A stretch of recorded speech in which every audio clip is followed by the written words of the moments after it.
Good afternoon, everybody, and welcome to the studio. Happy Friday! How is everybody doing today?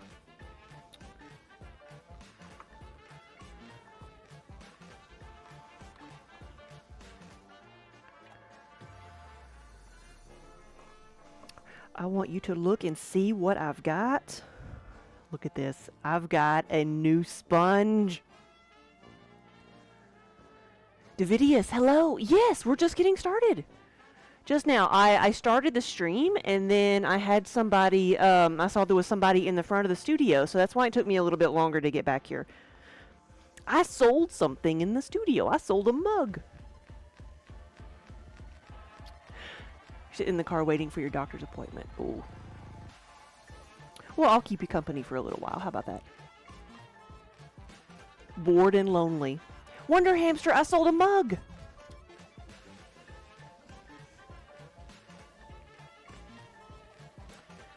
Look at this beautiful thing. I've got a new sponge. This is the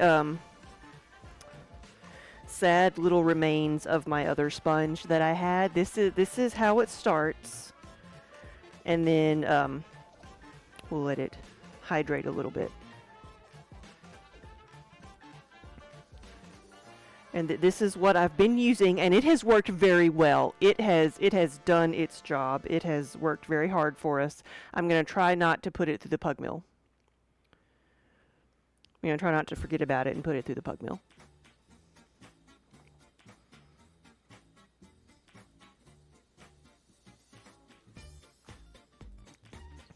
But it hydrates a little bit and it gets a bit bigger, but that's but it's a Mud Tools. What's this right there? Mud Tools brand. They're really good. What I like about these sponges is that they don't deteriorate, like they don't just fall apart. Like they might rip and get some holes in them, but they don't just like crumble like some other foam sponges do. So they last a long time.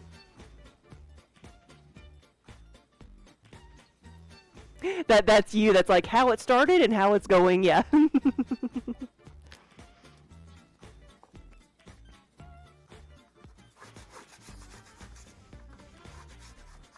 That's what I should do. Get a new one. Do how it started, how it's going.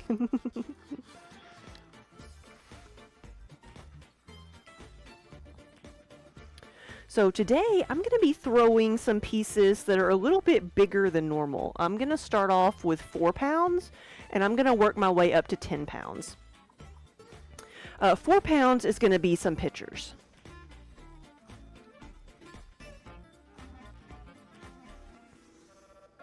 We made some smaller pitchers that were a 1 quart pitcher. Now I need to make a 2 quart pitcher.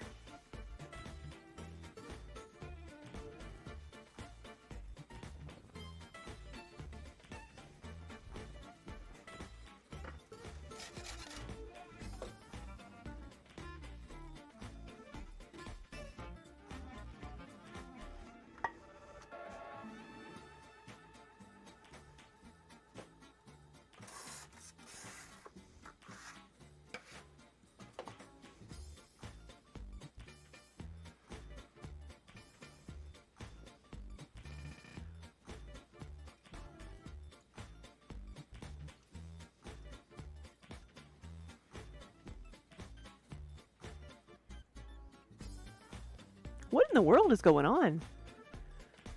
Like, my Restream chat is like blinking back and forth between Restream and Twitch, but it's over here. I wonder what's going on. Zenguppy, hello. Yeah, this is a instrumental electro swing playlist. We use Pretzel Rocks because it's a non-copyrighted music. It's nice and upbeat.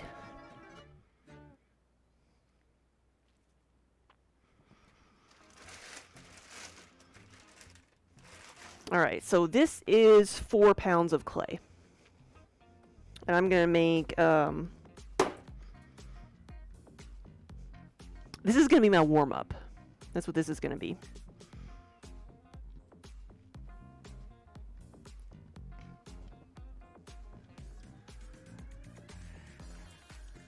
But welcome everybody. I hope you're having a good Friday.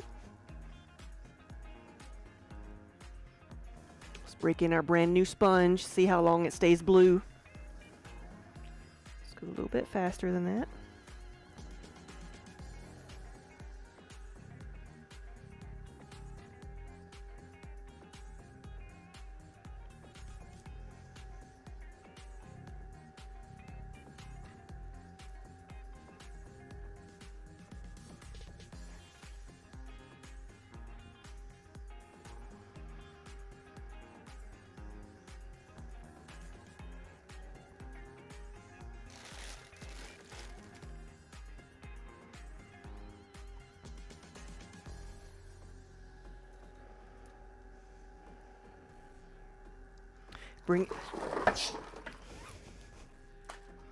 Well, that happened. Oh.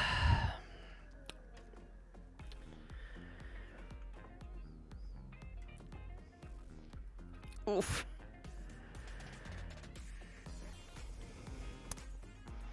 I really did not do my first rule of make sure everything is securely attached to the wheel. I did not, I did not expect that at all.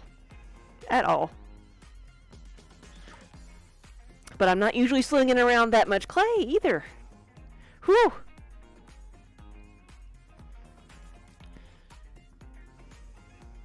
At least I caught it. All right, let's clean that. I'll clean this off. Let's put it over here. Shoo.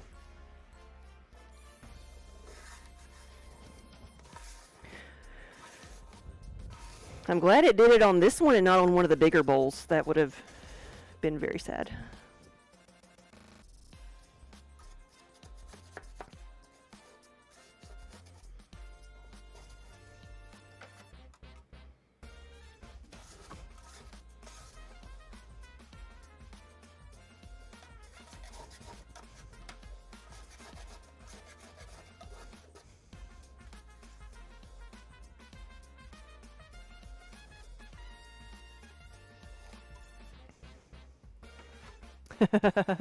Oh, you can distract me all you want to. I'm all right.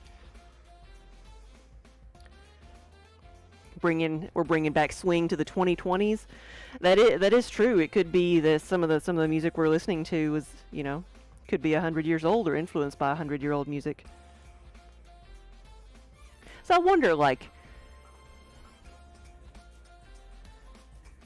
because we've been recording music for over 100 years now, we can go back and listen to music from 100 years ago.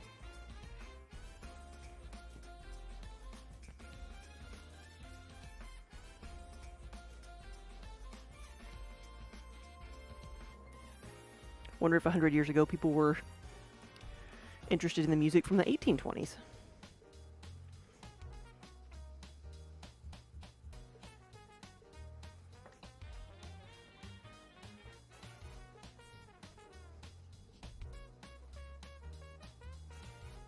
All right, let's put this back down.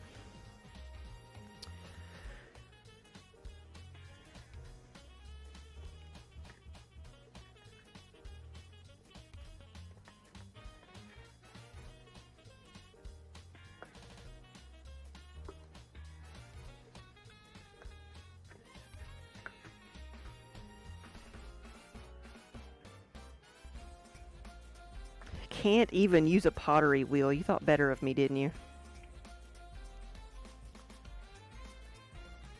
I want the bigger side over here. Bigger side first.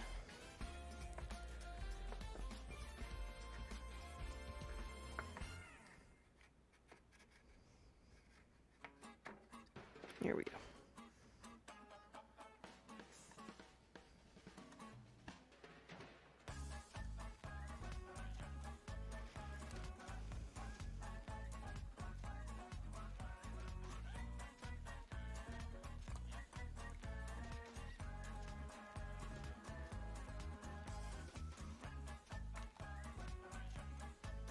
All right. I'm going to try this again.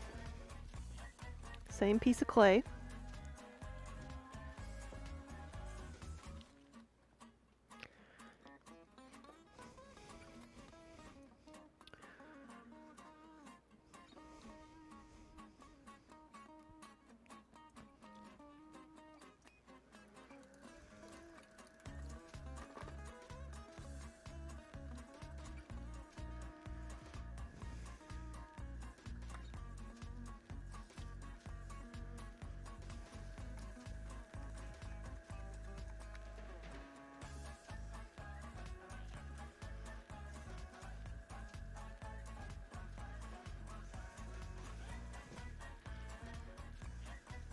Alright, let's see.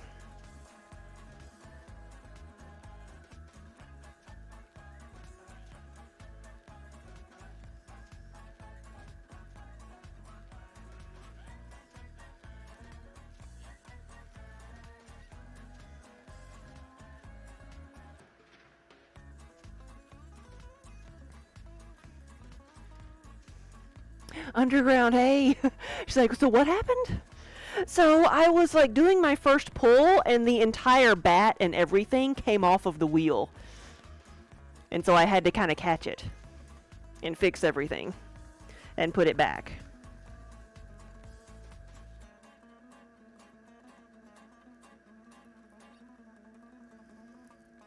This is my very first piece. So hopefully I got all my bad luck out of the way with this one.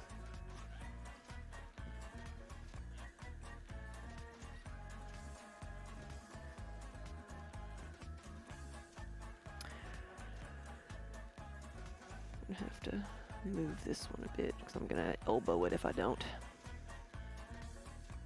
It's rude when your equipment fights back, right?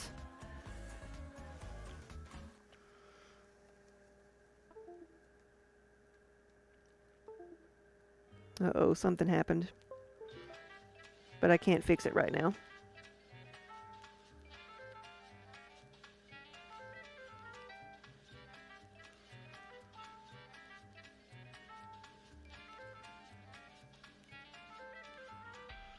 Yep. Alright. I heard it.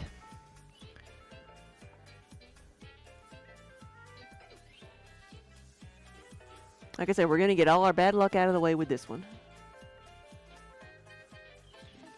There we go.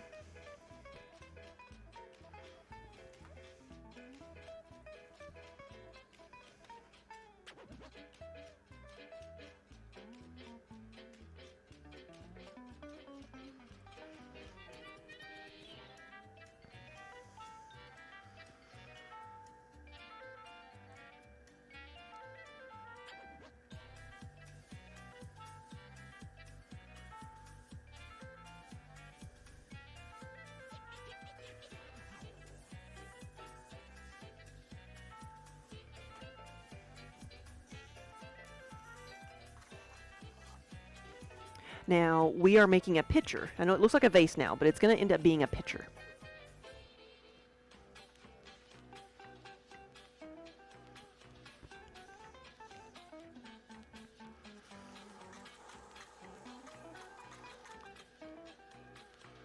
This is going to be a 2-quart pitcher.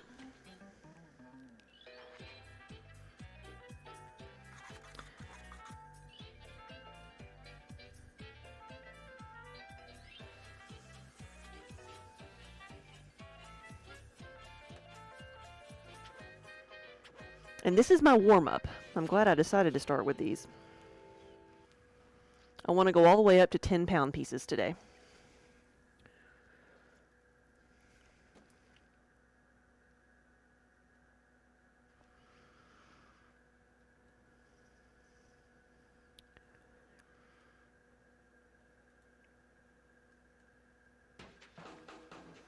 Here we go. I like that. And then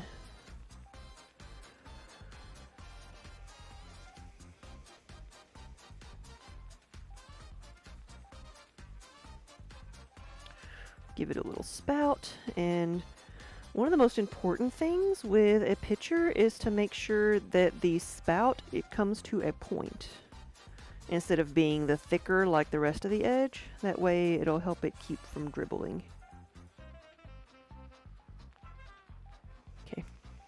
There we go. It's a very, very good form.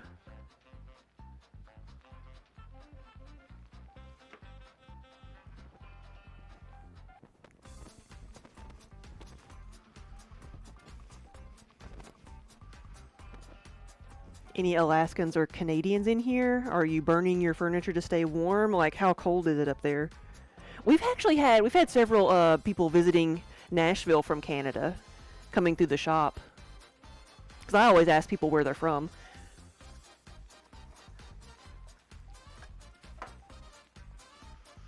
we have a pitcher. A 2-quart pitcher.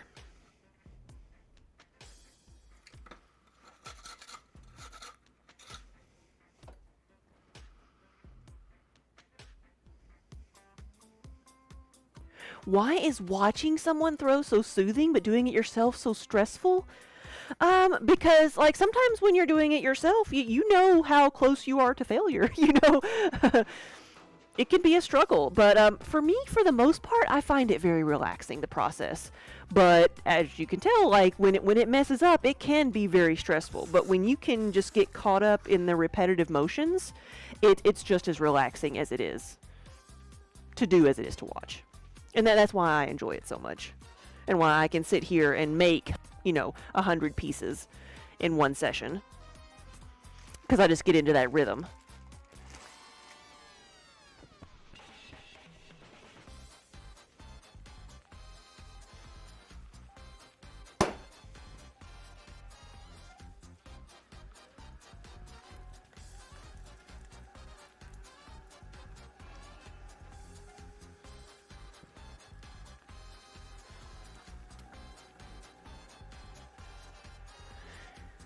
It's been consistently well below zero in Anchorage, with tons of snow. Apparently it's quite an unusually brutal stretch of winter. Gotcha.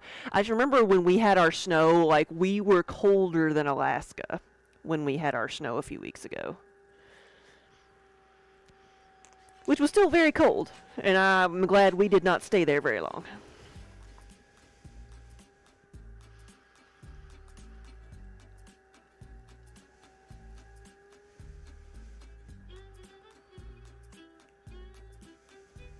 Diesel oil turning to gel. Wow.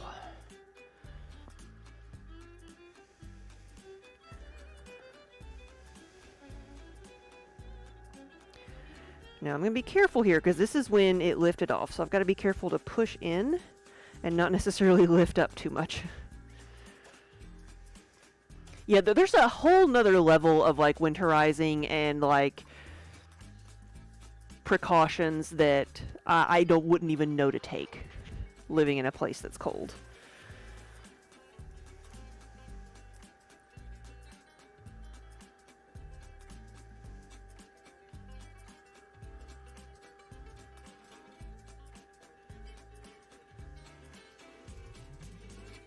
So this is a very like simple form for me. It's a larger version of basically my mug shape. I'm making a tall cylinder and then just fleshing it out a little bit.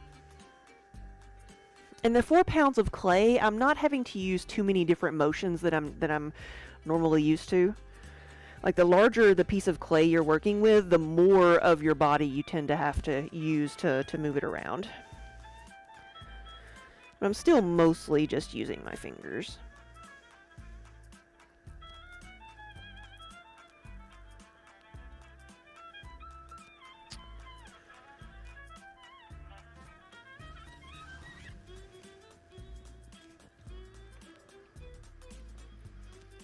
Maybe this one wants to be swirly.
I like putting this notch there, kind of mimicking the angle of the lip on the shoulder, and that's also a good spot to mark. It gives me a good guide as to where to put the handle to. All right.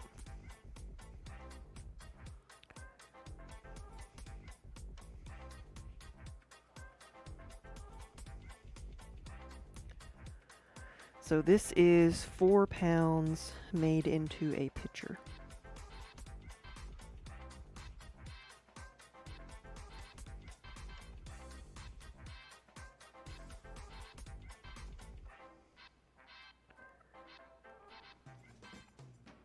There we go, that looks good.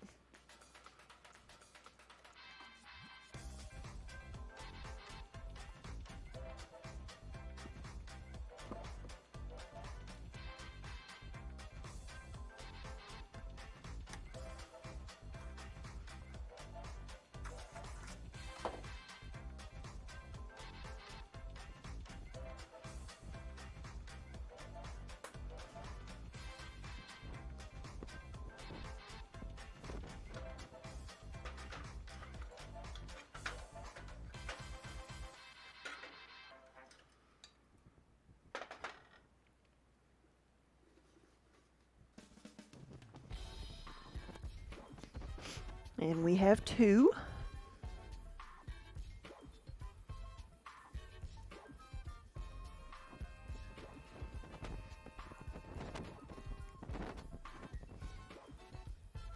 Kiba and Minnie are in the front of the studio waiting for the next person to come in and pet them.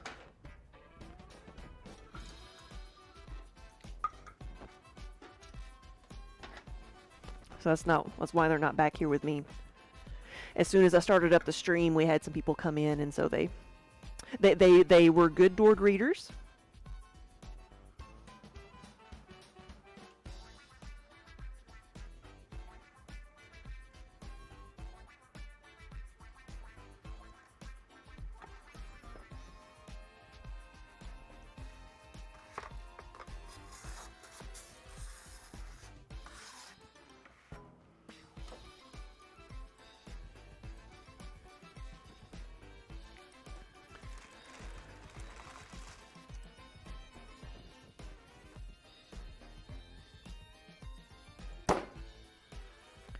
Here we go.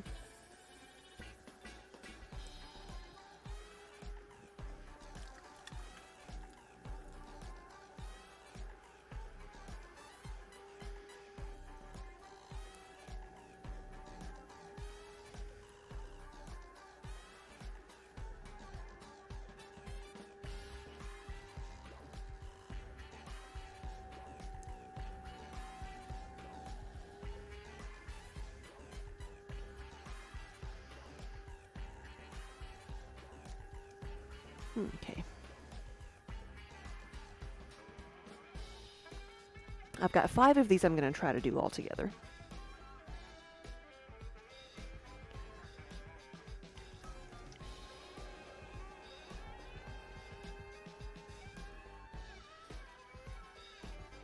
Some more water there.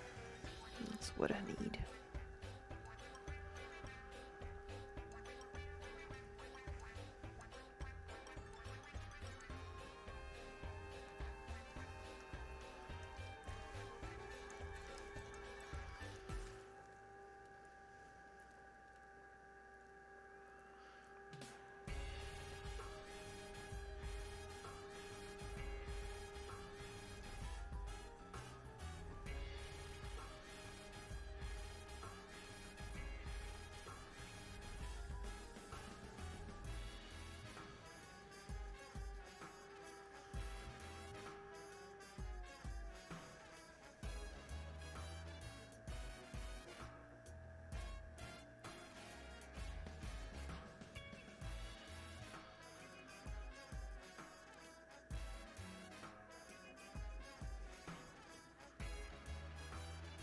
There we go.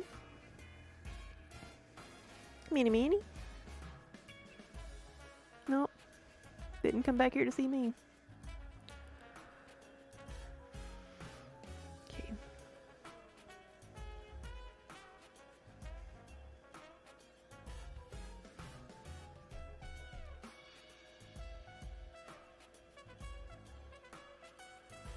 I do think throwing larger forms is a whole lot easier standing rather than sitting. I feel like I have more leverage.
So what's everybody else doing today?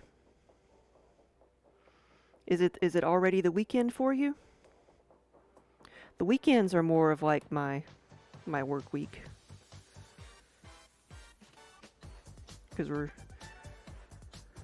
Daniel is usually at the gallery on the weekend.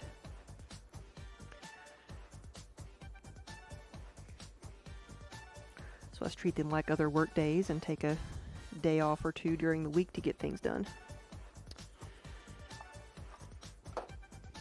We have 3 pictures, bodies. We got to put handles on them. So there's still one more step.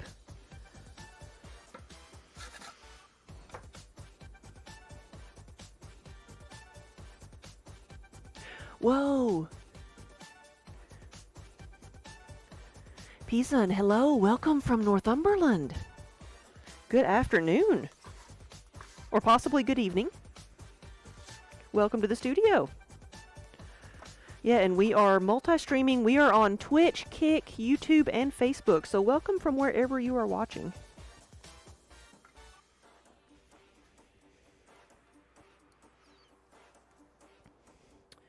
I'm just getting started today, and I'm working on some pictures to start off with. This is my warm-up. I'm starting with these pictures that are 4 pounds of clay, and I'm going to work my way up to 10 pounds.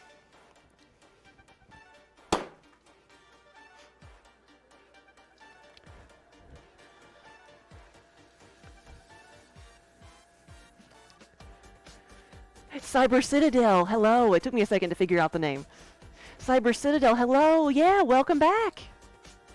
You just got the D20 mug, yes.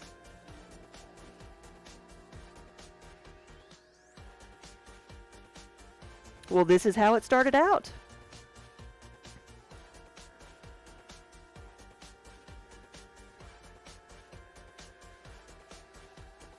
The cats are still in the front of the studio waiting for y'all to come back and pet them.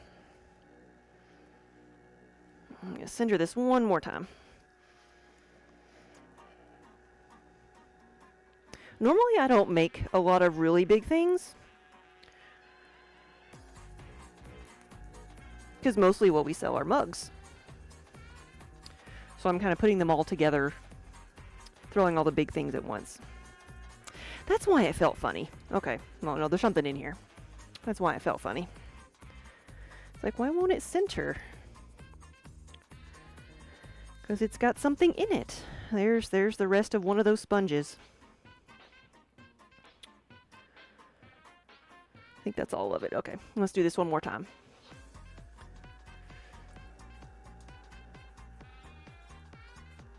If I don't make big things, how would I ever sell them then, right?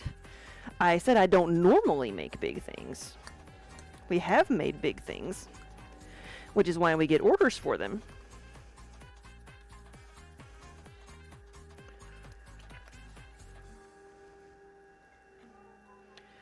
Because I give somebody a quote when they ask if I can do something like that, and I expect them to run away. And then they say, okay, send me an invoice. And then I'm like, oh crap, now I've got to actually make that.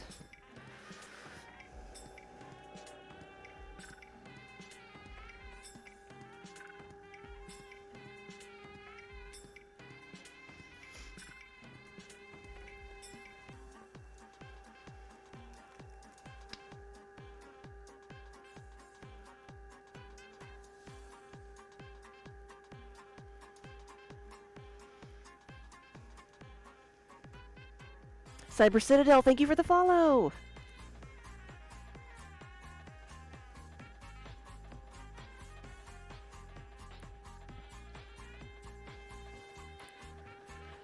Let's slow this down a little bit. So again, this is 4 pounds of clay, and it's going to be made into a 2-quart pitcher. We have several of these in stock on the website if you would like to see what they look like when they're finished. Wonder Hamster, can you post a link to the pictures in chat? If you're still at the computer. Daniel is at the gallery, so he may be busy.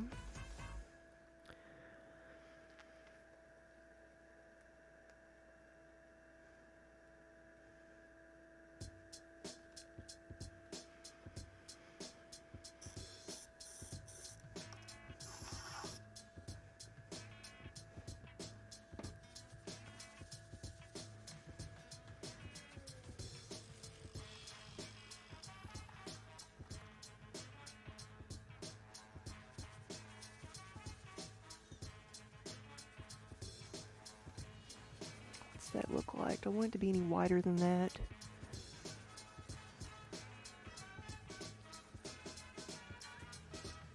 They're all going to be a tiny bit different, but I want them to be similar.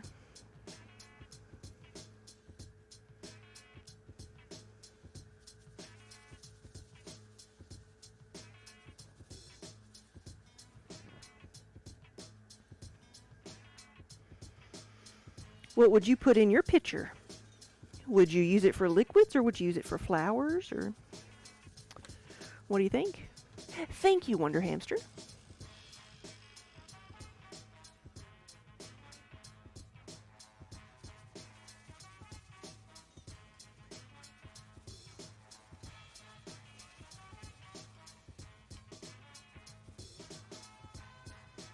And again, I'm sharpening this edge here because that's one thing that will help it pour correctly. If it has a sharp edge, then it'll help prevent it from dribbling. There we go. And then we'll put a handle on it once it dries some.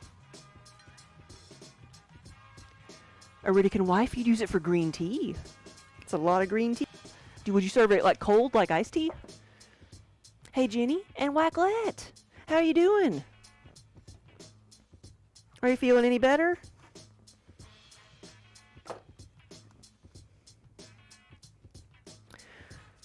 Let's see if I can do this without dropping anything. I've got 2 of them now.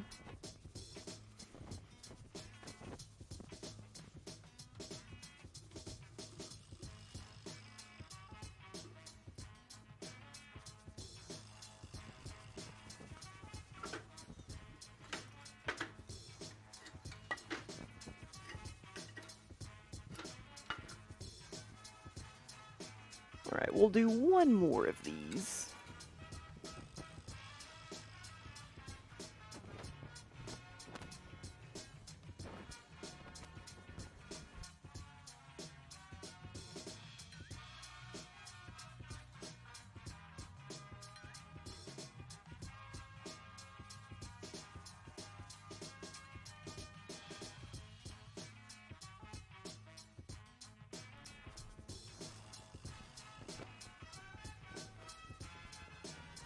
I do have 1 more there.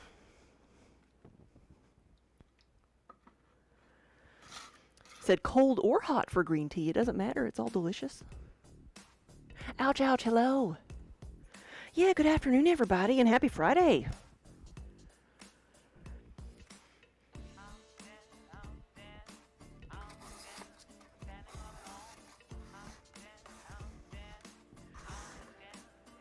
Is the shop busy?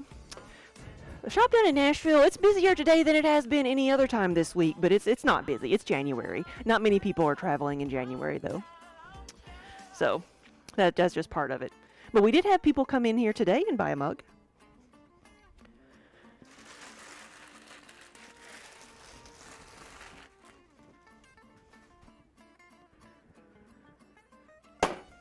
Minnie and Kiba got to practice their door greeting skills.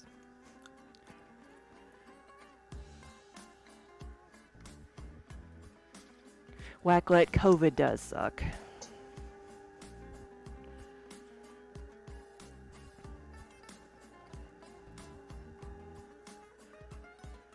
I hope you can get over it quickly.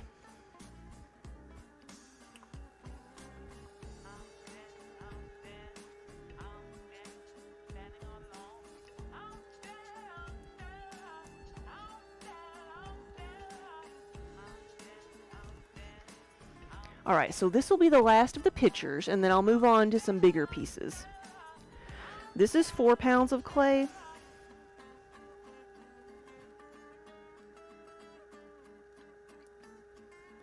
Gotta see what that is. See if that's a lump or if it's an air bubble.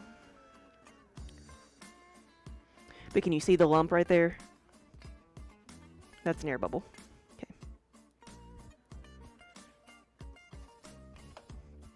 Let's pop it. Fill it in. There we go. We don't need a hole in the bottom of the pitcher.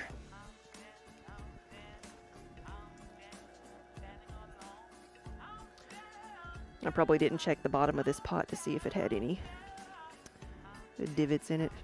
A piece of clay before I put it down.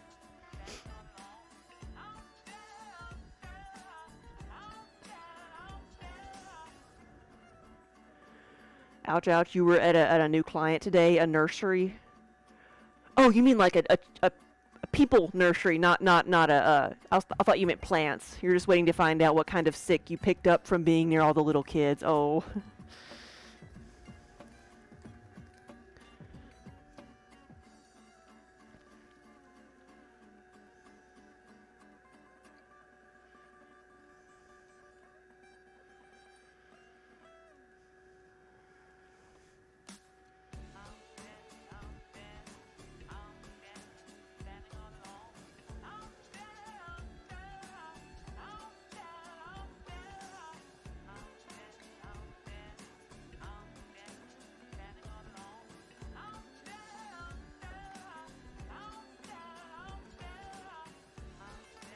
Whew, this one got a lot taller. It's like practicing them makes it a little bit easier, huh?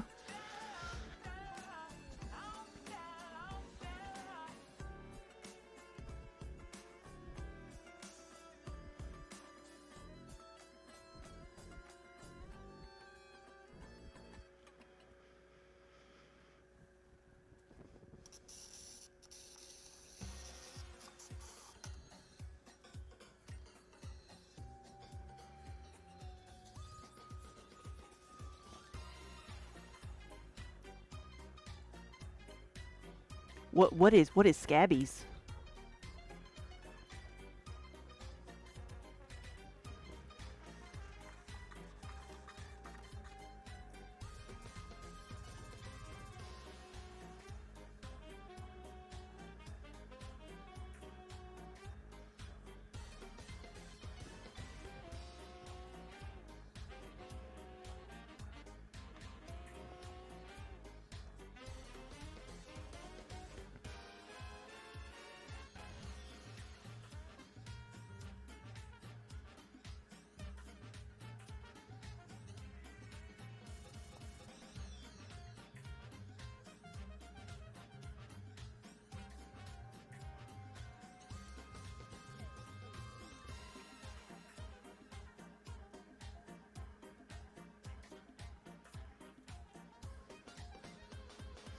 All right, that looks pretty good.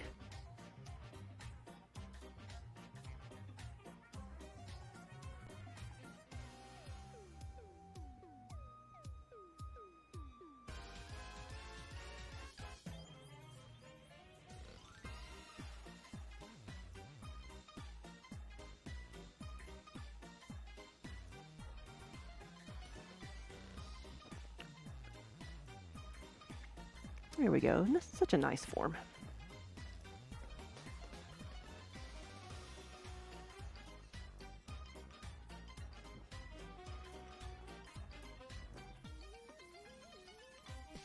It's a highly contagious infection. Gotcha. Just told him to, like, don't touch anyone or anything. Oh.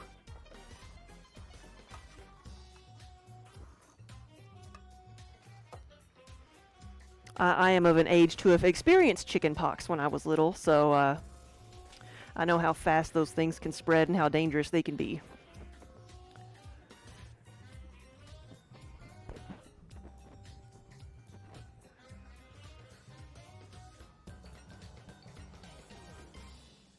All right, so what else am I doing with these? We've got 2-pound pieces there, 5-pound pieces there, and then that's a 7-pound. I think I'm going to go for the 7-pound next because it's going to be a wider bowl. So I'm going to take this off, clean this off again.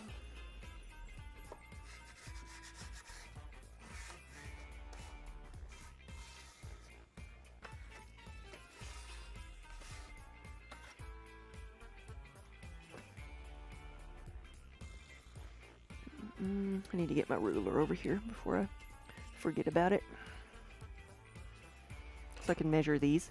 Oh yeah, so the glaze test that I made the other day, the lavender, like the person that requested it, like was it. So I'm gonna go ahead and use that as a color for their mugs. So I'll try to show you what they look like when they're done.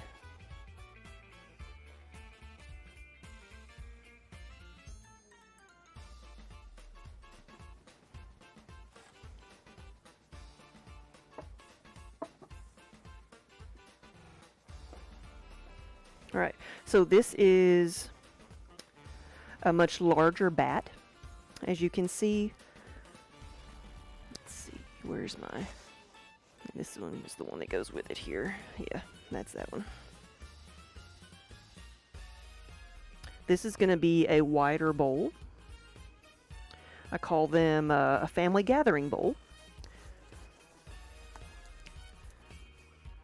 It's gonna be wide, shallow, like 13-ish inches wide, but it'll be much wider than that when I throw it. It'll shrink down to the other.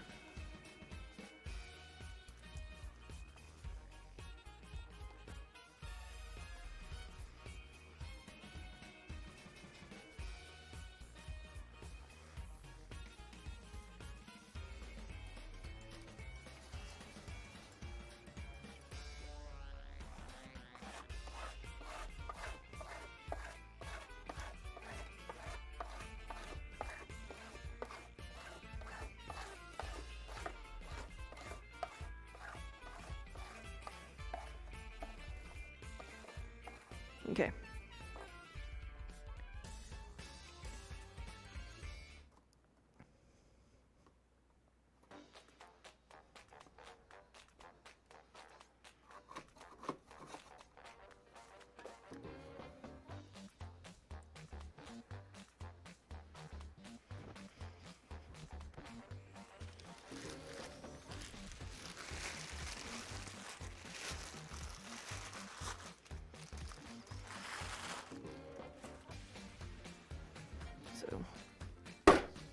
Here we go. A little bit more clay. So this is almost double. This is 7 pounds. What am I doing to the wheel now? So I put this large bat on here, and this is a piece of canvas that I've put on top of it. I did that because I'm going to throw a bowl with a very wide base, and I don't want to try to have to cut through it with my piece of fishing line like I use for my mugs. Because if I do that, it's gonna be uneven trying to hold tension on this wide of a piece, and I might end up cutting through the bottom of it, or I might just end up with it being super wavy. So what I'm gonna do is throw it on this piece of canvas, remove the canvas from the bat, and peel it off of the pot, and that way I can have a flat bottom on this without having to worry about trimming it or anything.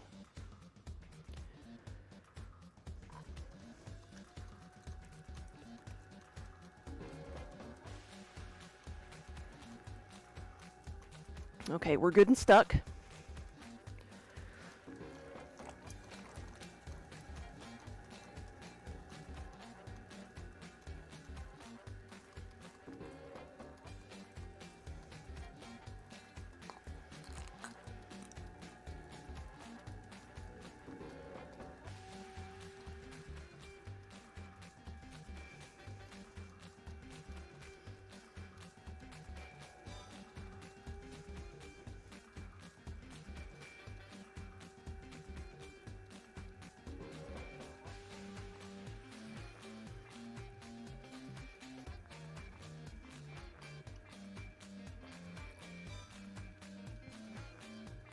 wanting to get all the water out from underneath here because I'm going to stretch this out and I don't want any water to get trapped there. That can cause air bubbles, or it can cause it to just kind of come off the canvas, and I don't want that either.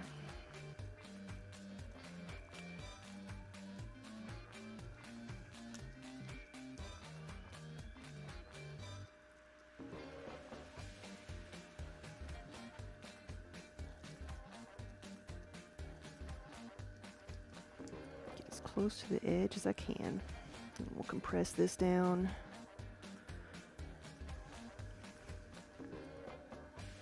I normally would use 6 pounds with this, but I'm trying 7 pounds to try to make the rim a bit more stable. You get sounds with this one? Oh, heard the popping and gurgling sounds.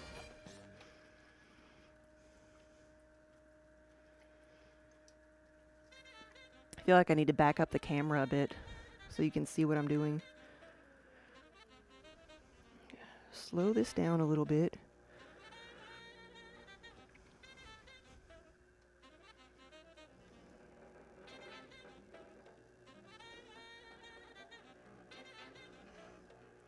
Still pushing this in a bit, making a slight volcano shape. Up and in is what you always need to do before you stretch it back out.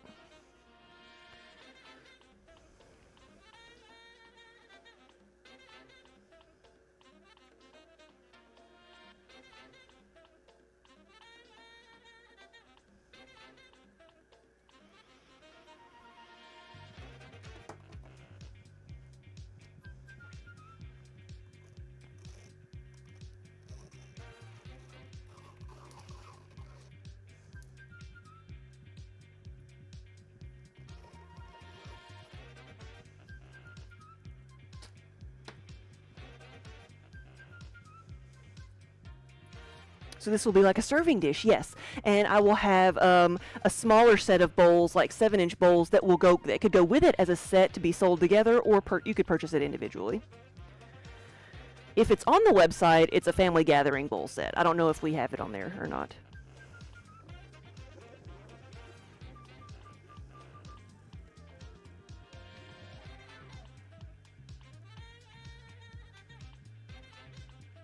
Am I touching the edge? You can't see. Now my head's in the way.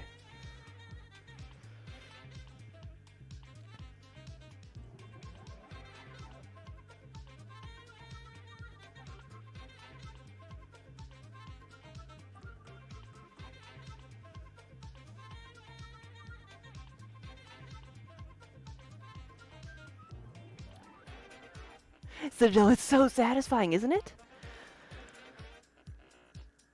I'm not leaving myself much room here. How big is that? Yeah, a little curve. Oh, that's plenty big. That's 16 inches. That's good. Okay. Now, it's going to shrink in as well as up a little bit. So I always want to, when I make a bowl like this with a flared rim, make it a little bit wider than I want it to be. And now the trick is going to be getting it off without touching the side of the splash pan too much. So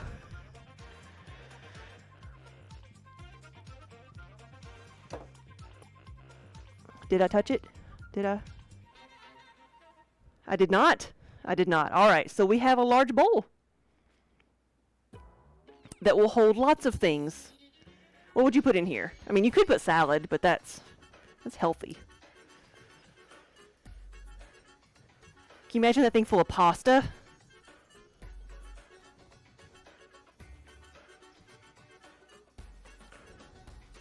It seems so complicated.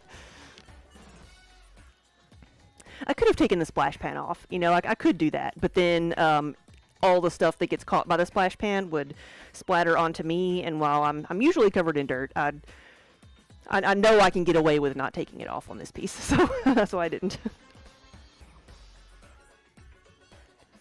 All right, so that was so far a success. So I'm going to let it dry slowly, and I will cut underneath it. You're eating spaghetti right now. Let's clean this off a little bit.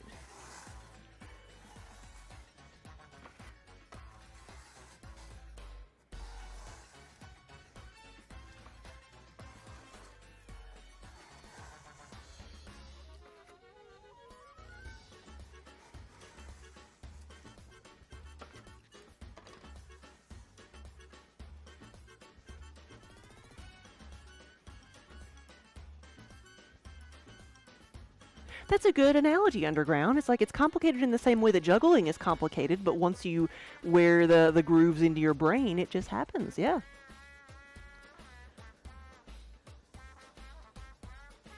Alright, so I'm going to get another piece of canvas.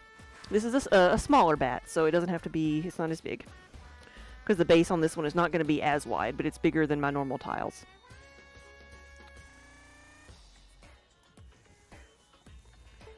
Little bit of clay to stick the canvas down. I heard it. I know the camera froze. I'm going to get this on here first, and then dry my hand off.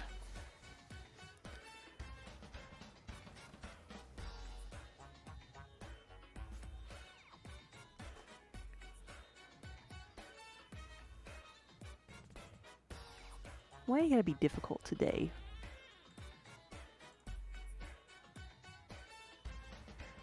Okay. Seasonal breads. Hey, happy Friday. Okay.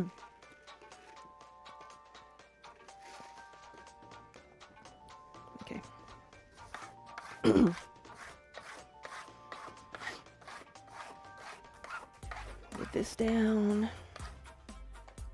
And then let's do this one first.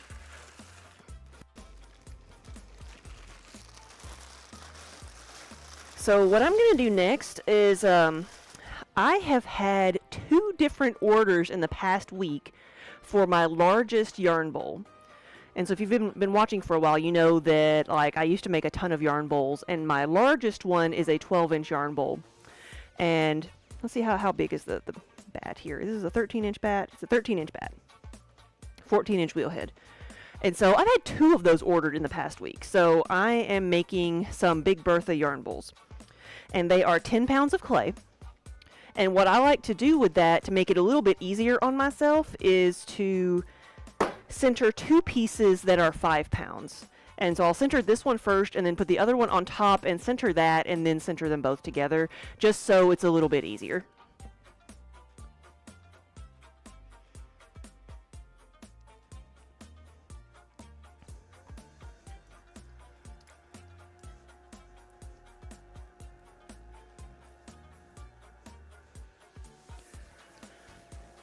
It's like, so normally the things that I make are, 1 to 2 pounds. I make a lot of small things because that's what sells the most. And you have to do things a tiny bit differently when the bigger the amount of clay you're working with, the more of your body you have to put into it. So instead of working with just my fingertips, I'm working with like more of the sides of my hand and my arms and putting a lot more pressure here and there. Oh yeah, Wacklet, you've seen quite a few of them. Okay. Okay, dry that off a little bit. And I can even move this a bit further that way if it will help. Okay. Okay.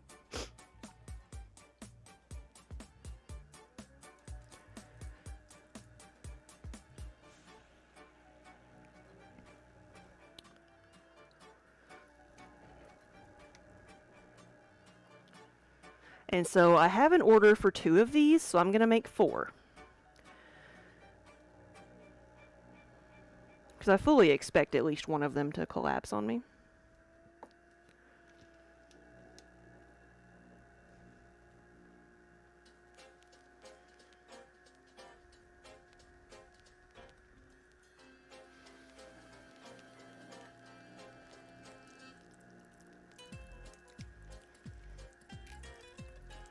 Have something like that happen where you lose some clay.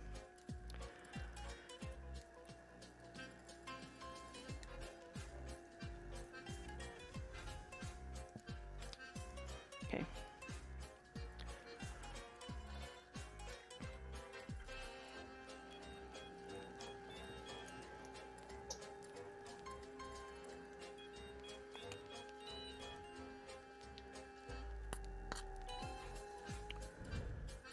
I usually stream in the afternoons.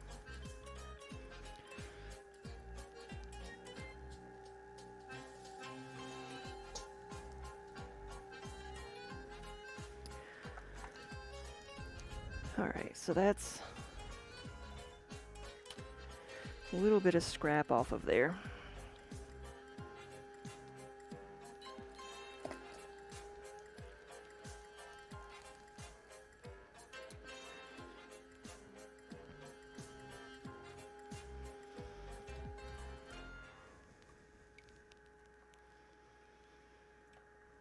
This is a yarn bowl, not a bell. No, this is the Big Bertha. I've only ever made one size of yarn bell. Yarn bells are only 4 pounds, like what I was making the pictures out of.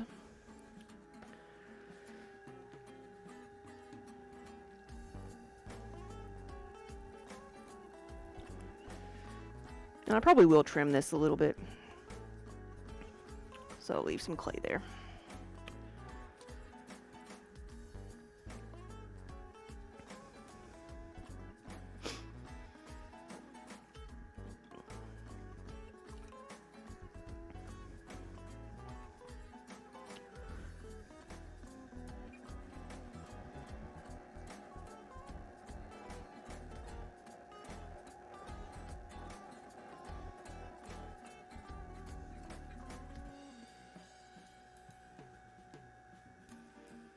There we go.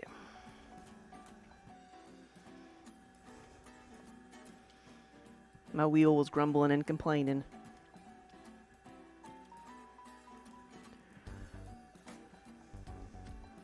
Underground, that sounds like, usually I think like 2 to 6 my time is, because I'm on Central Time, is when I tend to go till like 6, around 6, which is supper time.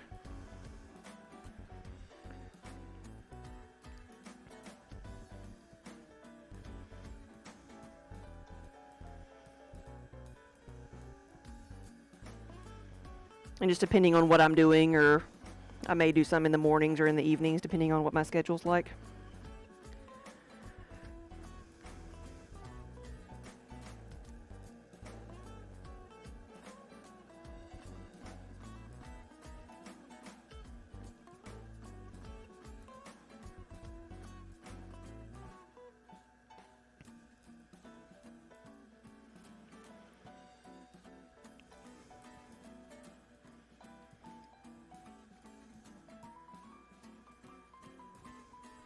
Oh, yes, the door greeters were excellent and they deserve a raise. Yes, yes, I will not tell them that. They are full of themselves enough as it is.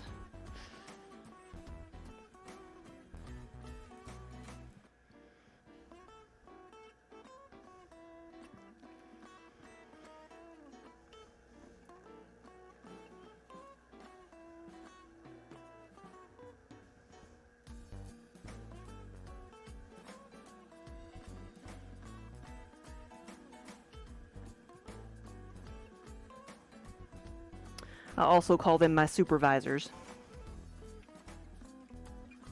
Or the Emperor, the big black and white one we call the Emperor.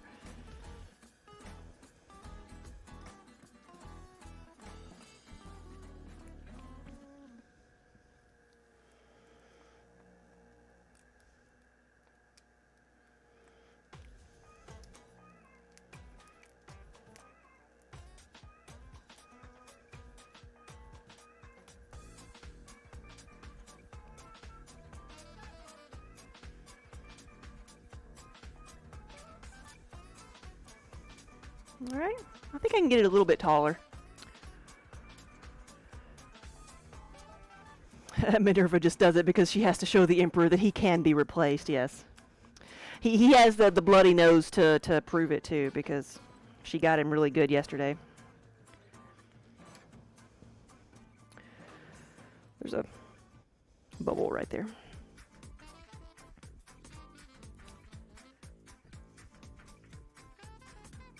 I don't know why there's a bubble right there, but there is. There we go.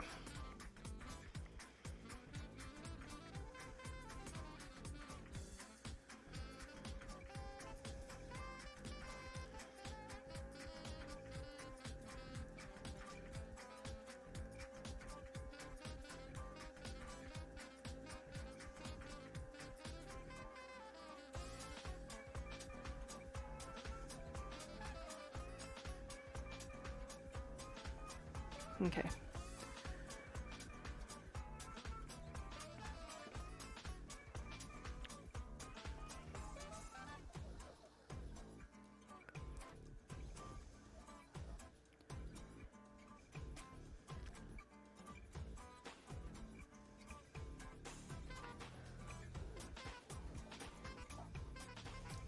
say I will trim this, but I'm going to get some of that off of there.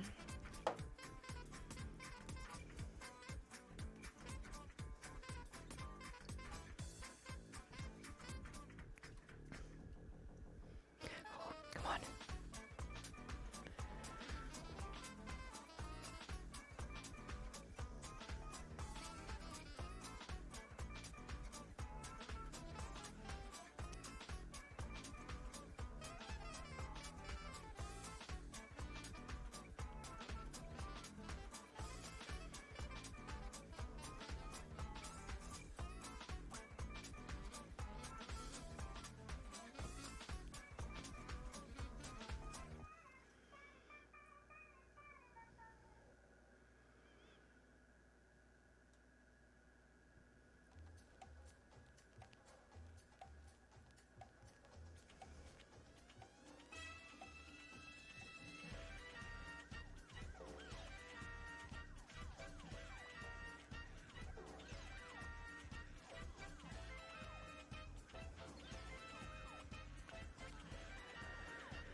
Okay.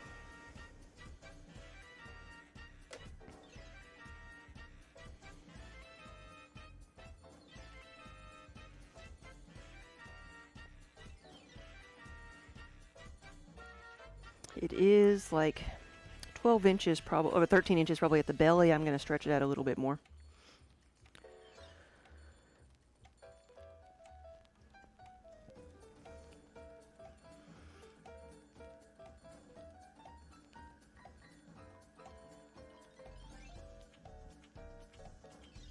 Because I do want it to be curved in a little bit, but I want it to be stretched out a little bit more.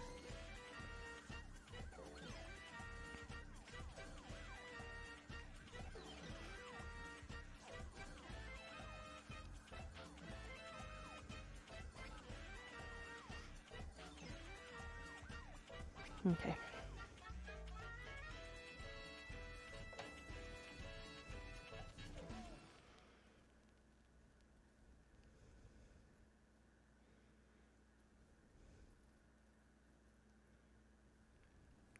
All right. So a regular large yarn bowl, which is around like 8 inches wide, is 4 pounds of clay, but a 12-inch yarn bowl is 10 pounds, like over double the clay, because the bigger the piece is, just the more clay you need to support the size of this thing. All right, one down.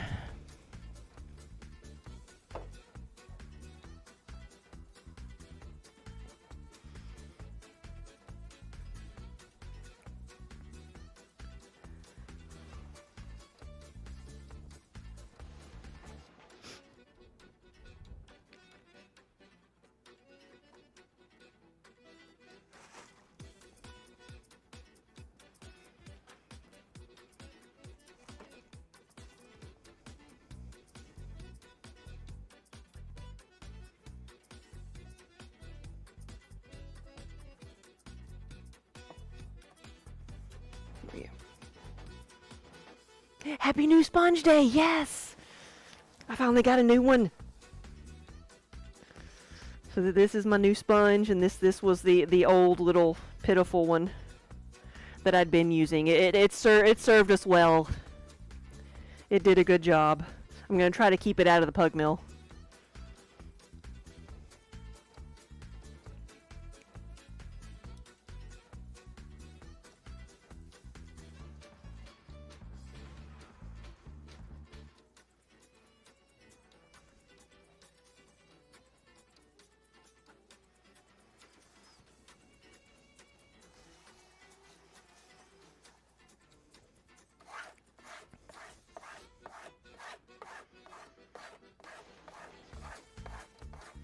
All right. Next. Another 5 pounds of clay.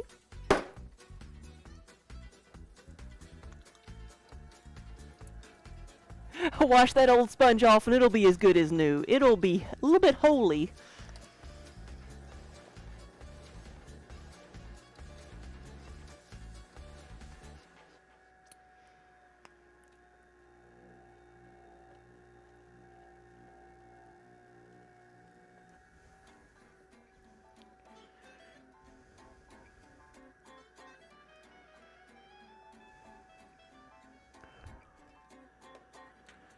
Yeah, you noticed the other day how hard it was to hold on to, yeah.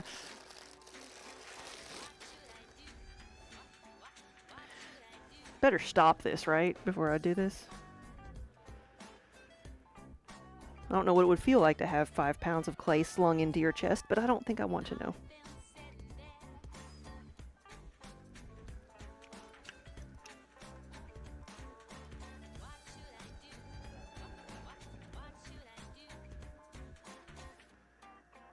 Hey, Derpy.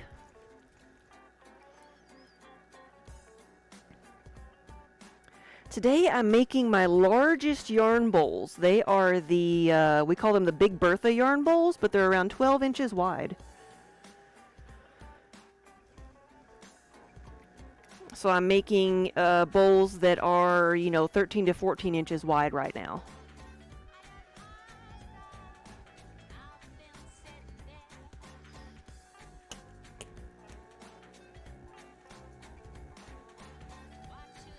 And I'm centering this in 2 pieces because it's just a little bit easier to do starting off.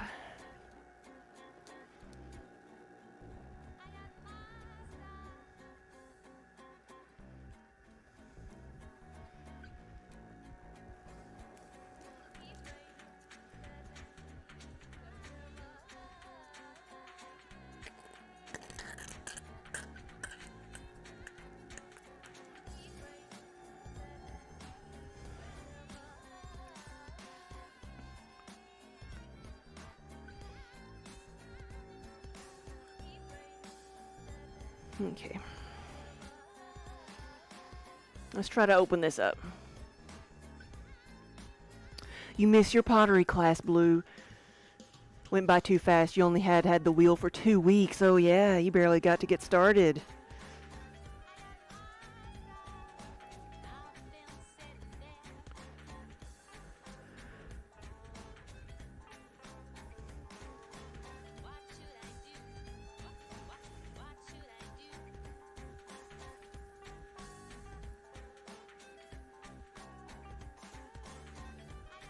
Remember to leave some clay to trim off. What's the largest I can fit in the kiln? About 27 inches tall is the height of the inside of the kiln.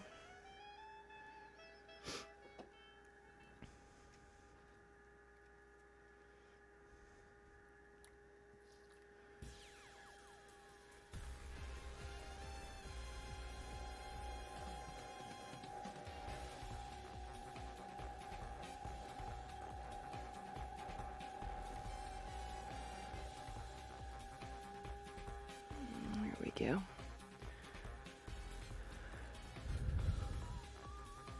Oh, you did some slip casting. Nice.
get some more water.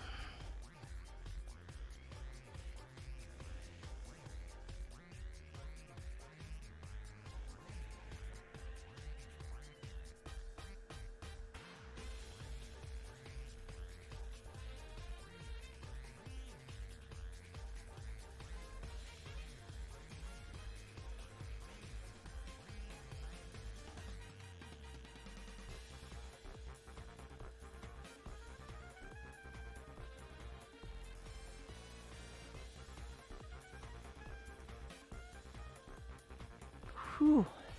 All right. Everybody keep your fingers crossed.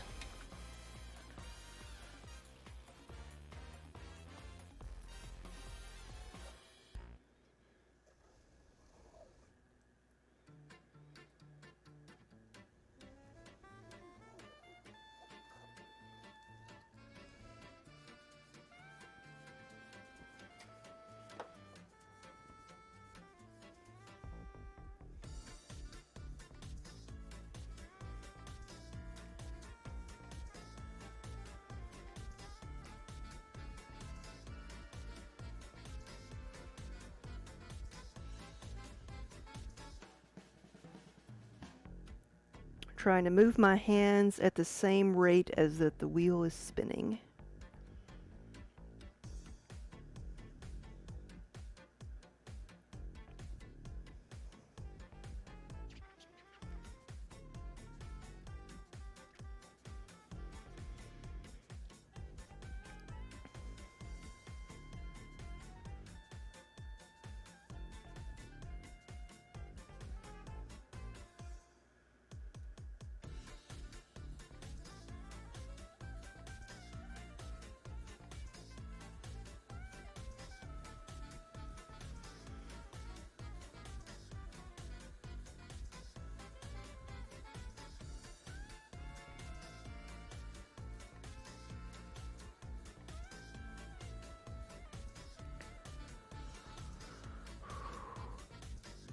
Gotta remember to breathe.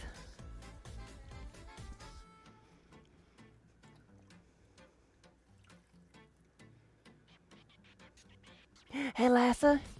Listen while playing a game. Go right ahead.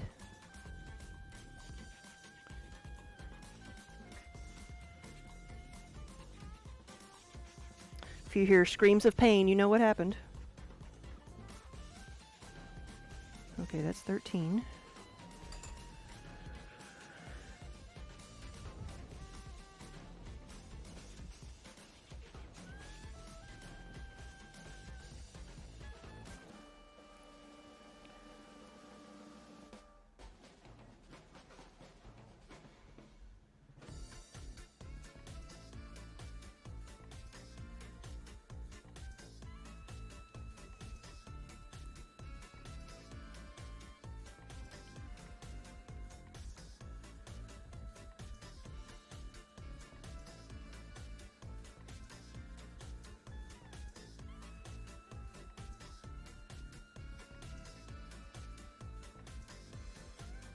All right, I'm gonna stop messing with it. I'm gonna leave it alone and move it. Let's make sure I got a spot to move it to.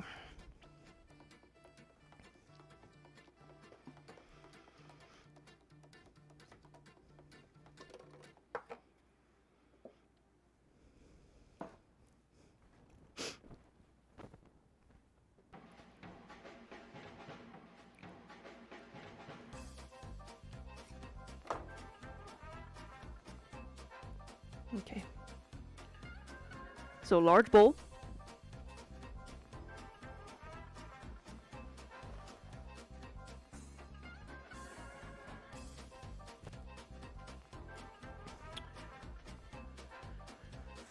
Now the other two I have to make,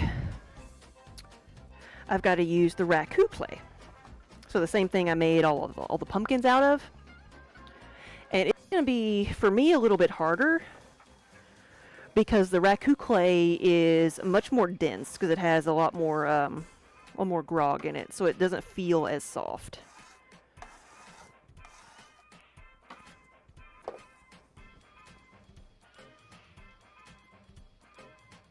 Must take a month to dry out. It'll take a little while.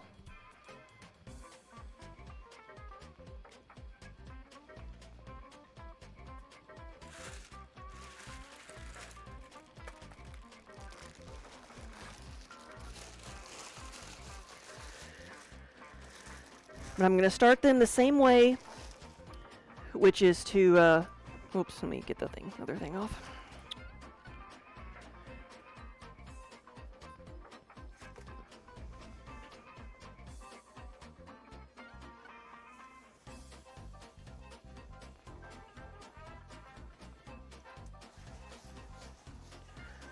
I'm going to throw them the same way in that I'm going to do 2 5-pound pieces.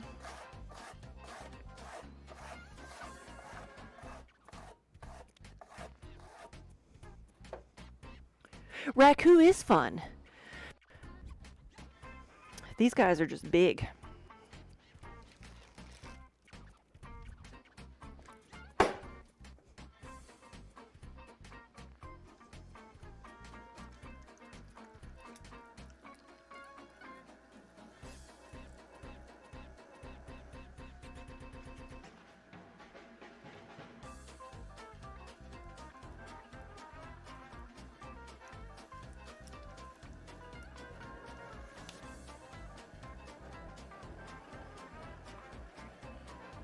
Now this clay is exfoliating. I've said before that the clay I normally use is very smooth and does not have a texture to it.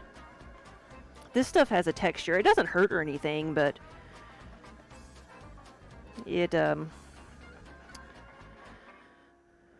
is a bit like sandpaper. I don't think that's properly stuck.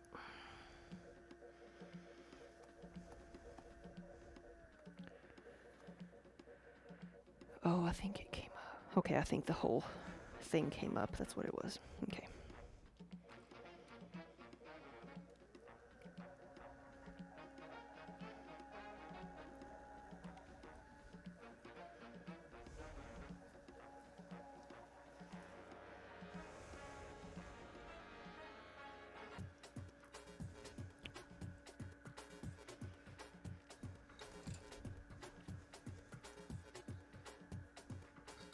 Put my scraps over here for the raku clay.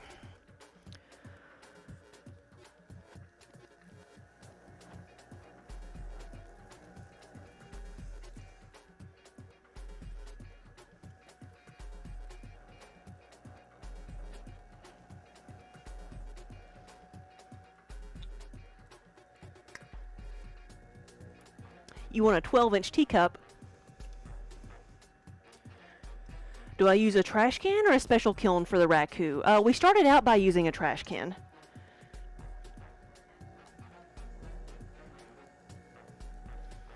But now we have a bigger, an actual, like a natural gas raku kiln.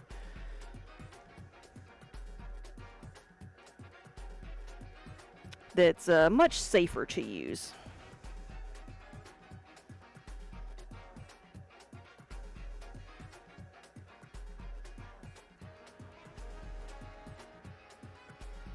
Why do I have to use raku clay for these? Raku clay has extra grit in it so that it can withstand thermal shock. Because the firing process for these guys, if you see the pot going through the slideshow that's red on the inside with like little black line squiggles, that's what they want this one. They want a horsehair yarn bowl that is red on the inside.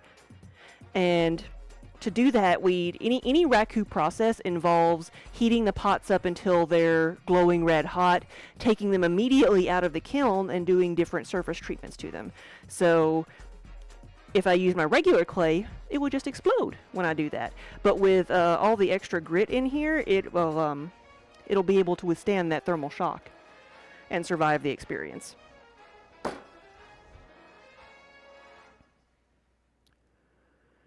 Oh, I'm sure it does. No small animals are harmed in the firing process.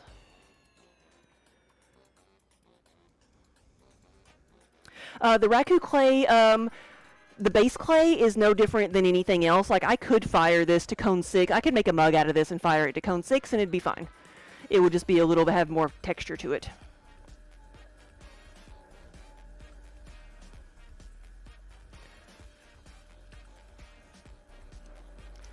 Horsehair, right. It does not smell good, but it looks good. Though horsehair is not the worst smelling fiber I've used. Cat hair actually smells the worst.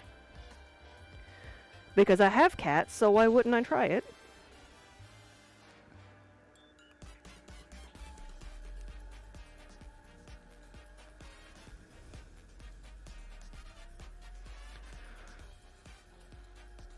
There is not horsehair in the clay. The horsehair will go on the clay as decoration. I'll point it out if I see it coming up in the slideshow. It's just laid on top of the clay. So what we do is we'll take the pots out of the kiln when they're red hot, sit them on a, kiln shelf, and touch horsehair to the pot when it's hot, and as the horsehair touches the pot, it burns. And so the carbon mark that's left is on the pot. And now we've got an ad break. I'll see everybody in a minute and a half.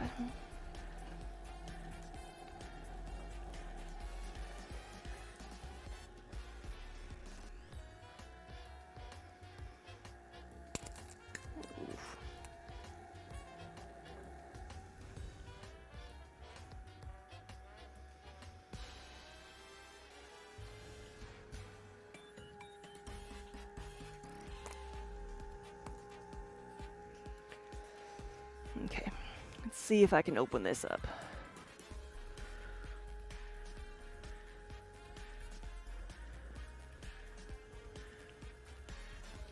Yeah, so like mixing, a little bit of this clay in my water bucket is not gonna matter. Not gonna matter at all.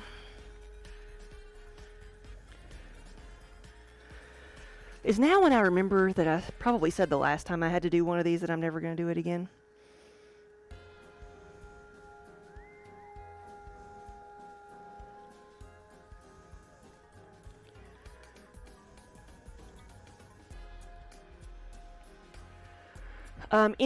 Can anything be made out of raku, or is there just special items that are raku? You cannot make anything that will hold food or drink out of raku. It is not food safe. The clay does not get fired hot enough to be vitrified, so it's porous. So it's not going to hold water. It's purely decorative. It's a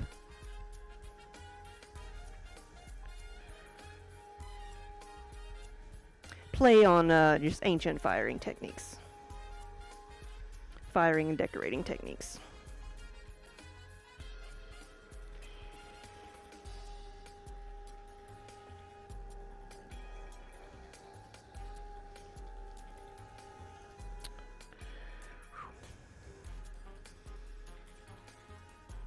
Right, it's not food safe.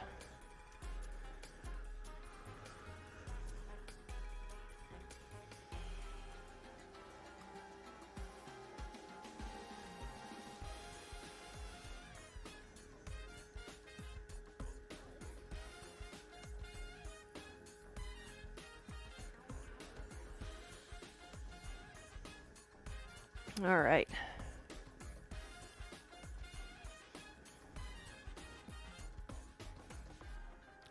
Stretch this out. So I'm having to put a lot more pressure on this than normal because it's dense. Have I worked with terracotta? Not in a really long time, but I mean, it's just a different firing temperature of clay. Sometimes it has more grit in it, just because it's red, so it has a lot more impurities in it.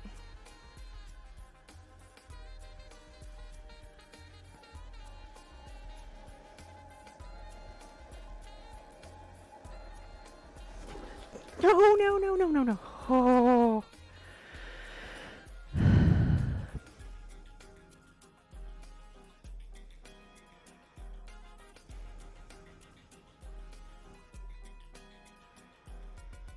The canvas piece came off.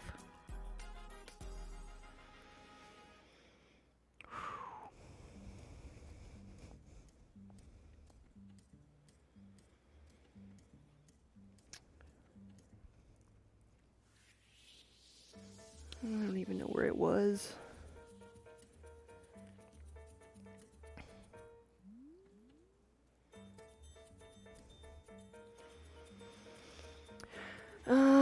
Let's see.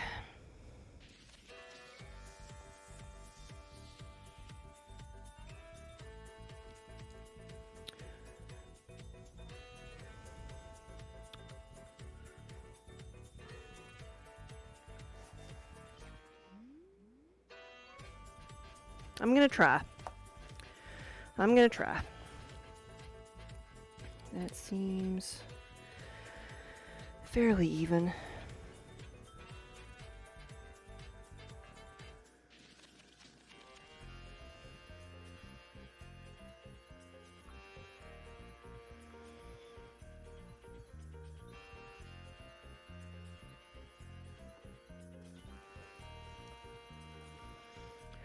Whew.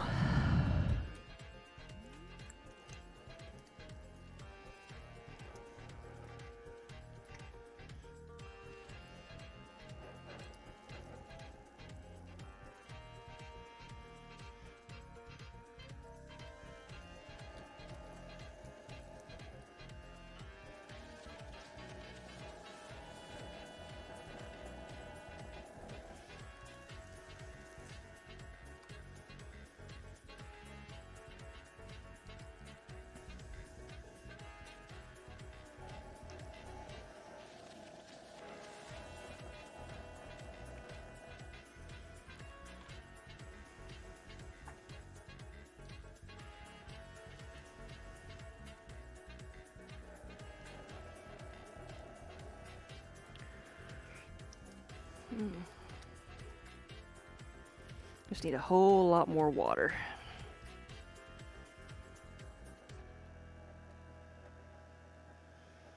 All right, there's a start. There's a start.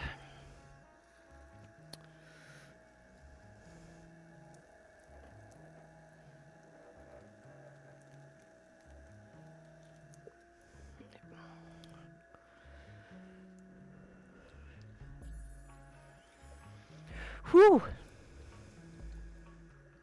See, and you thought this would be relaxing.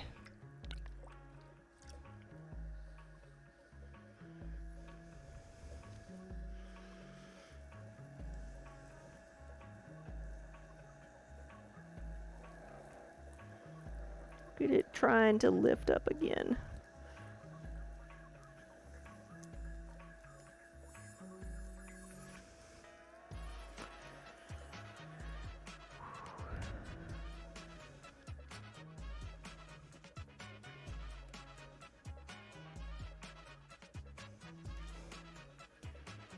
Remember who you are.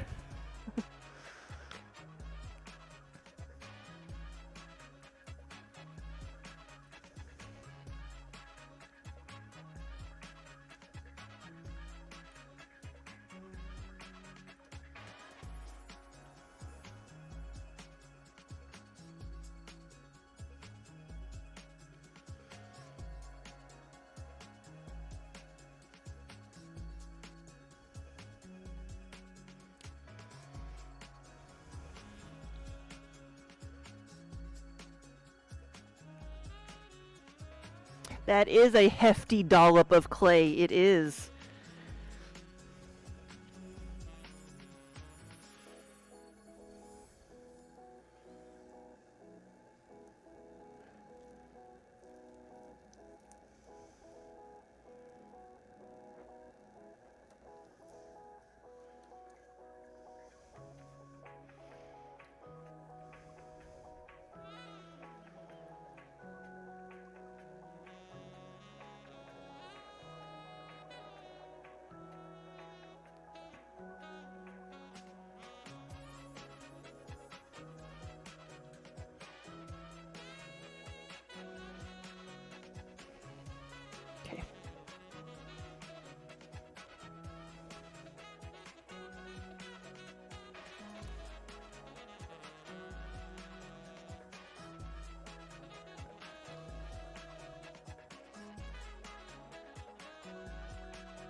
Don't jinx me! Don't jinx me!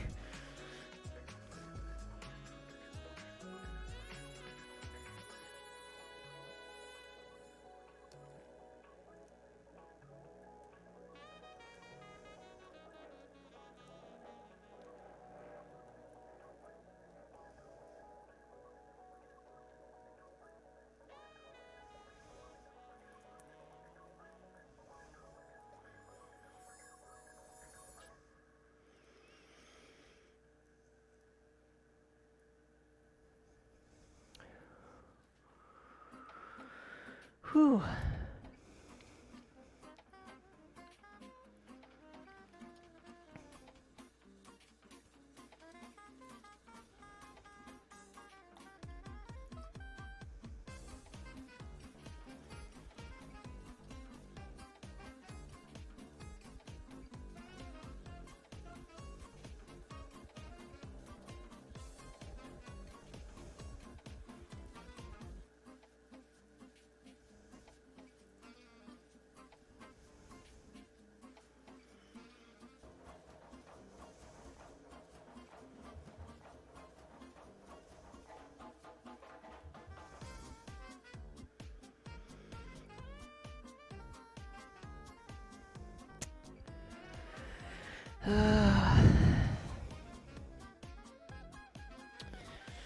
I don't know.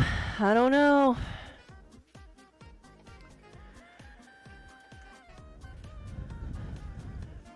Hydrate.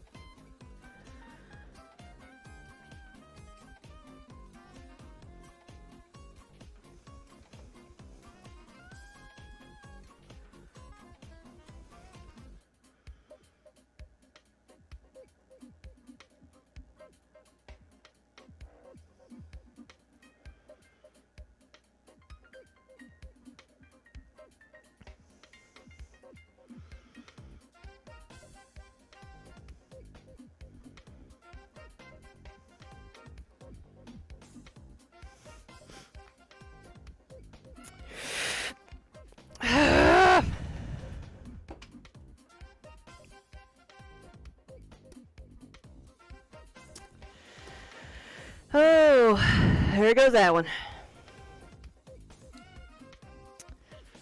Ugh.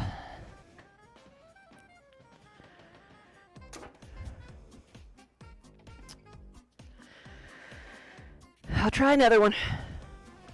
Try another one.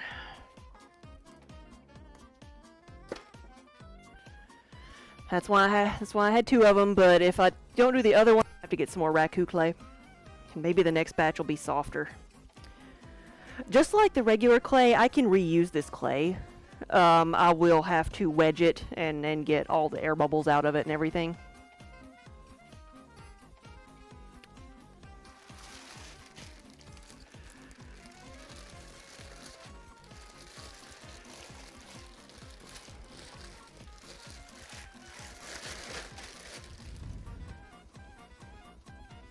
I don't think I'm going to use that this time.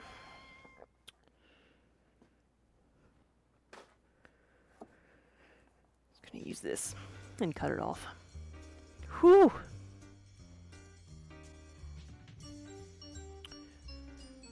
Alright. Let's try this again. Today is arm day.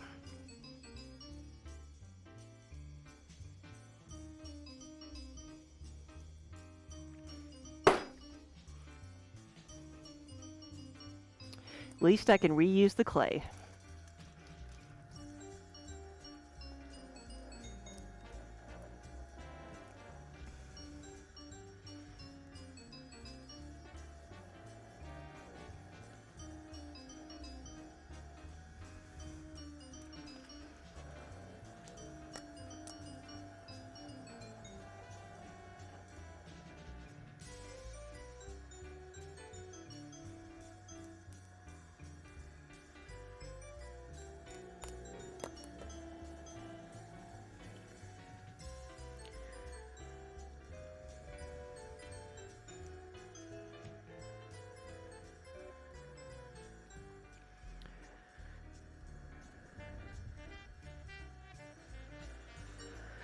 Whew. Learning experiences, yes.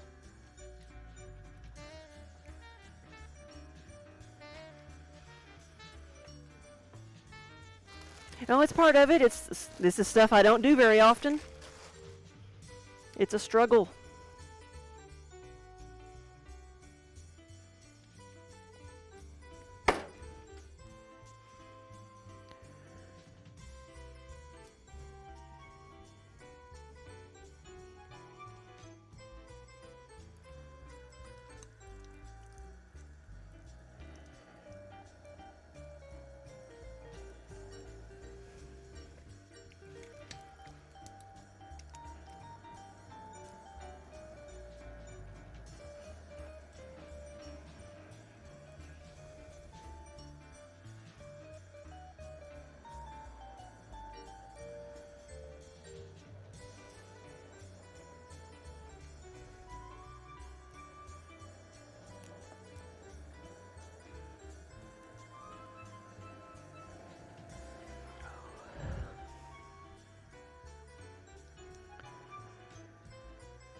Stretch.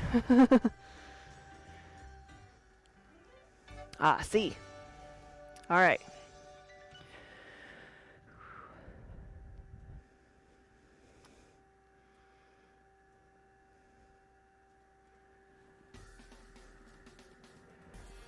Here we go. Same, even wearing my Earthbending shirt.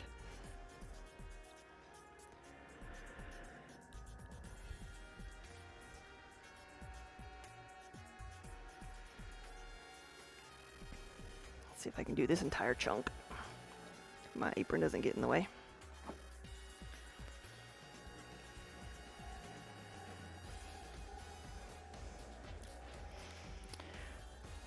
Not all the way up.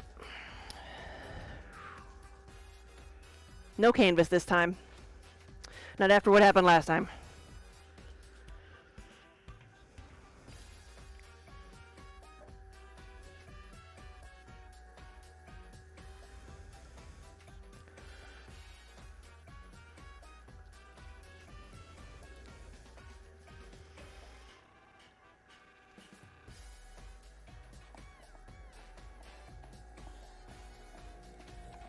See, I'm leaning all the way into it. I gotta push with all my weight on that.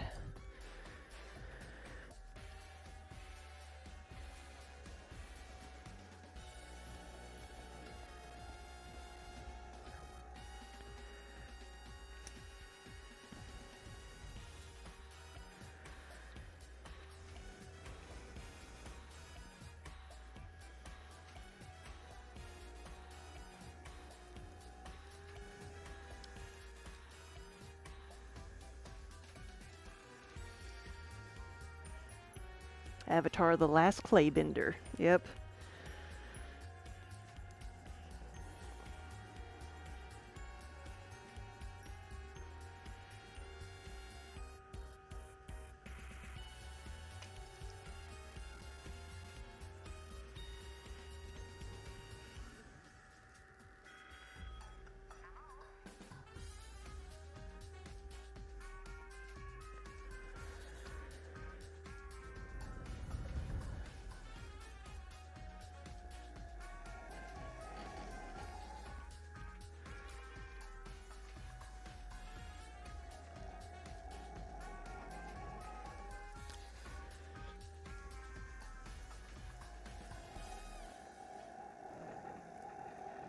I think this is where I need somebody just here adding water to me.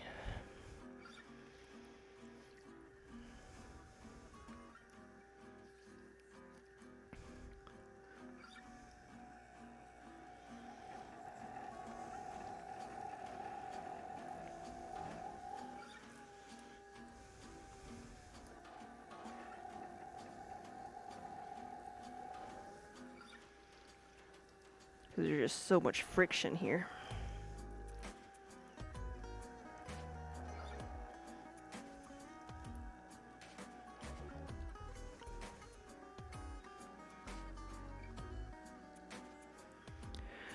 Whew. Hey, Avocado. Welcome.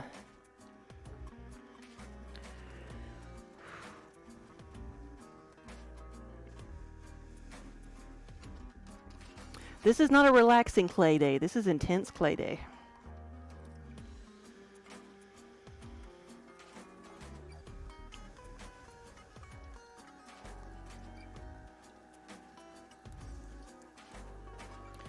Let's get all that scrap clay off of here.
How much scrap allowance to allow for when I'm making something? Like for the mugs, it's £1, so I lose a couple ounces. I expect to lose at least £1, which I think I probably lost more than that on this one, where it starts off as £10.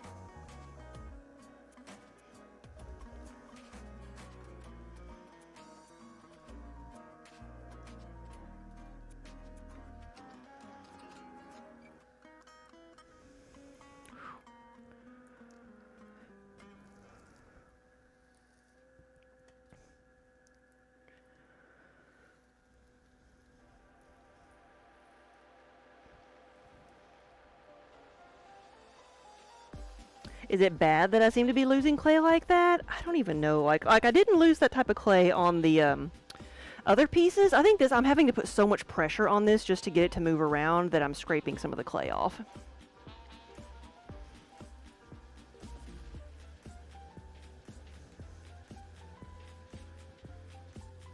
Slow it down a little bit.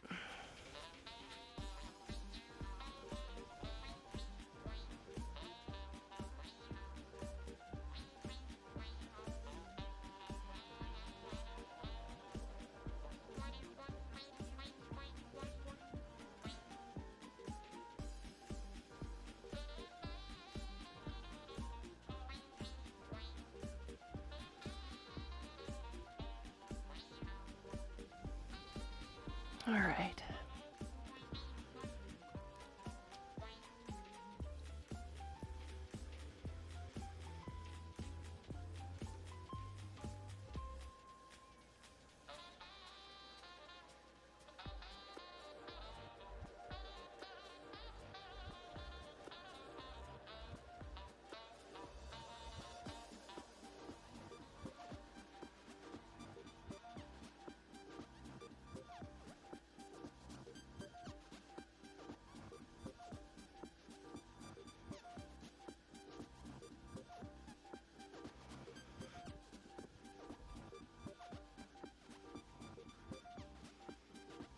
Yeah, that everybody's willing the clay to behave. Everybody's keeping your fingers crossed for me. Now this one doesn't have to be as wide as the others because this one is not going to shrink as much. It's not going to be fully vitrified, so basically the size that I throw it is what it's going to be. It's not going to shrink.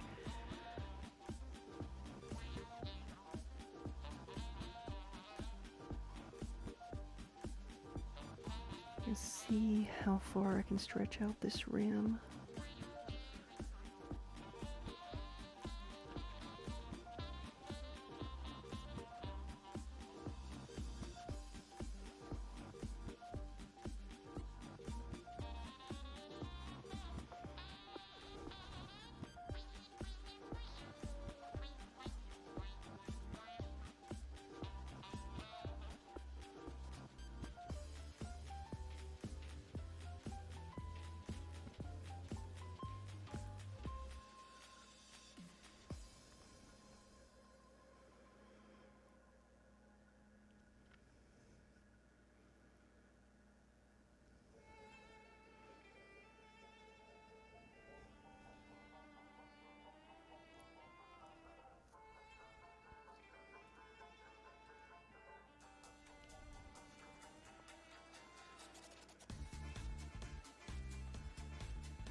No, the camera didn't freeze.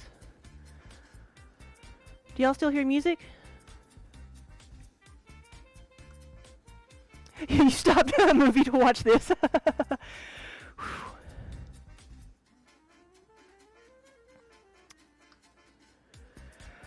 Whew. Can you use your D&D cup as a dice so you always roll in that 20? Do not roll the cup. That would not be good. Phew, I'm sweating.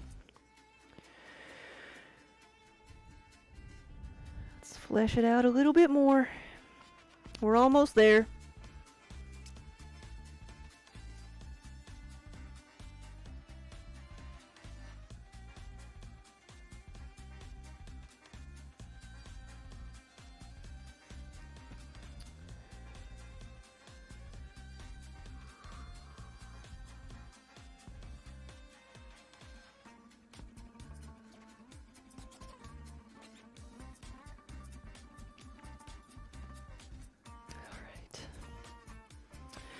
That's as good as it's gonna get. That's as good as it's gonna get. Let's get that out of there.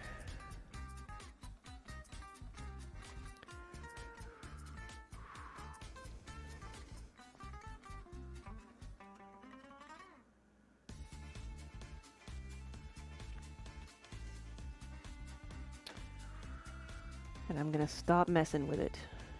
It's a little bit wonky on top, but everything is, so.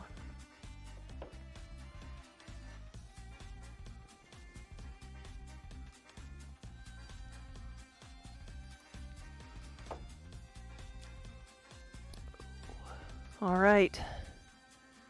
We have a Raku Bertha. Finally.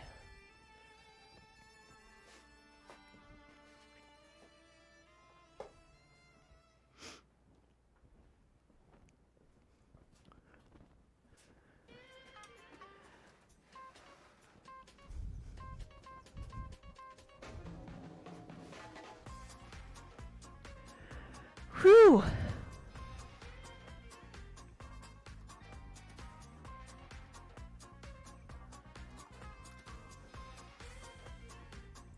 All that actually didn't take me as long as I thought it would.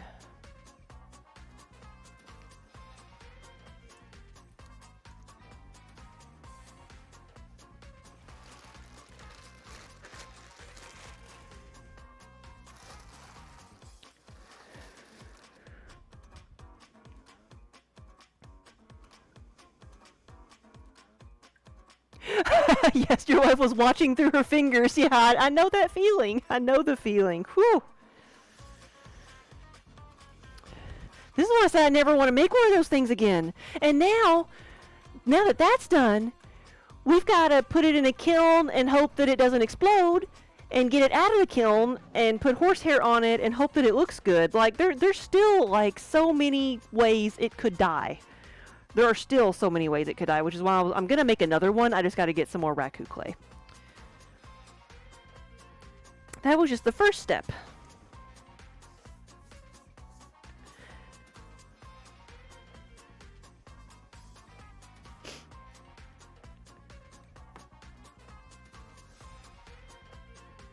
Let's put this back on there, and now I'm going to make some more, like, boring normal stuff.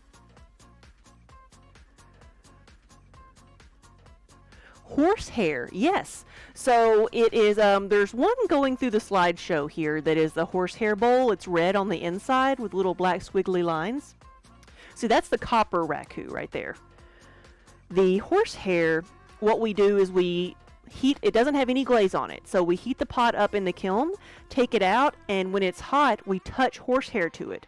The burning, while the hair burns, the carbon, there it is right there, the red one, with the black squiggles, you can see the inside, not the outside, but the horsehair, when it touches the pot, the heat kind of sucks it onto the pot, so it burns, and the carbon from the burning hair is trapped in the pot, so you have all these squiggly, wispy lines.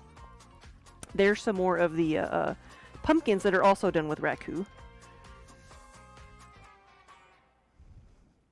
I don't think I have a pumpkin back here anymore.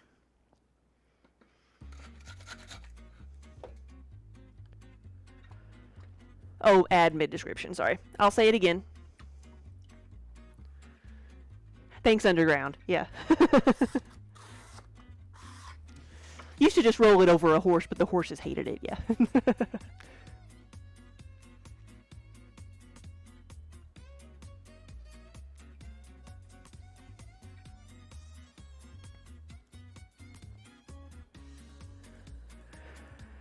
Alright, I think I'm going to do a couple of travel mugs and then tankards. I need to do some tankards.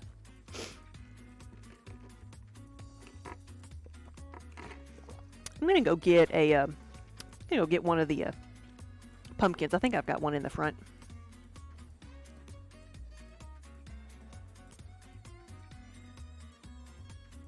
Put the horsehair on the hot clay. Okay, I'll be right back. I'm going to grab one of the pumpkins and show you.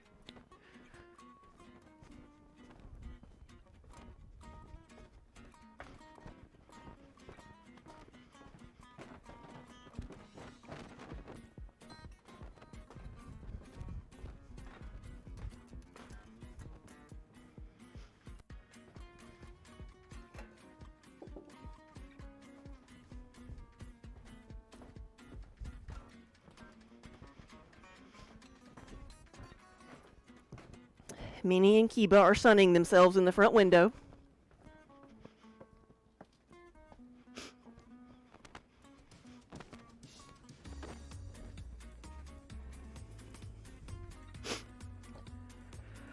Okay.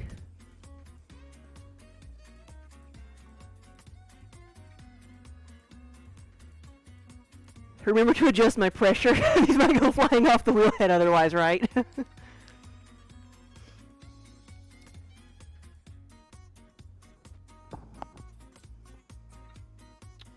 So this is one of the horsehair pieces. And so this is what I was talking, this is a little pumpkin. This is the line work that you get from the horsehair, because horsehair's thick. And we take this out of the kiln at around between 15 and 1800 degrees. And you touch individual hairs. You don't do a lot or else it'll all be black. And then the little, as it burns, the carbon is trapped in the porous clay. As the pot cools, it shrinks a little bit, and then that stuff that's in there. There's little wispy bits right here where you have the carbon almost leaving a white line. That's when the pot is really, really hot. That's the first part that touched that pot. So what happened is the horsehair there pretty much just evaporated, and the carbon went all around it, and so it left a white line. And so every piece is completely unique. This is a little bit of red glaze we put on the rim, on the stem. But we do these in the fall. We have some, we keep them out all year long at the gallery.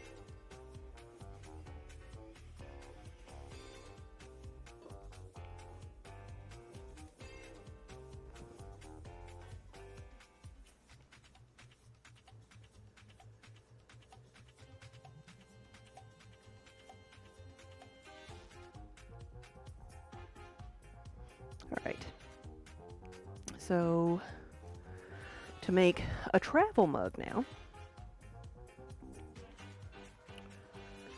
I'm going to get this ruler out and use it to measure. I've only got like 3 of these I'm going to make.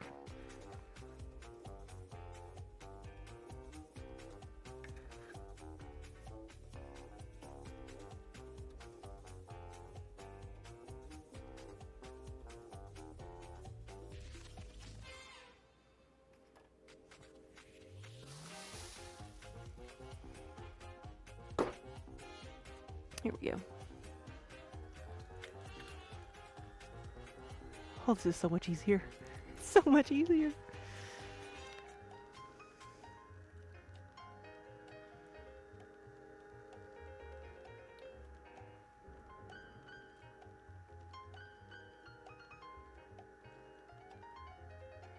Yeah, so when the horsehair is, when the pot is really hot, like when we first take it out of the kiln, the first piece we take out of the kiln and touch the horsehair to, like, it seems like the horsehair doesn't even touch the pot, it just burns. But it could touch it a little bit and just everywhere except where the hair touched it, all the carbon just goes around that. Then as it cools down, you get the line work.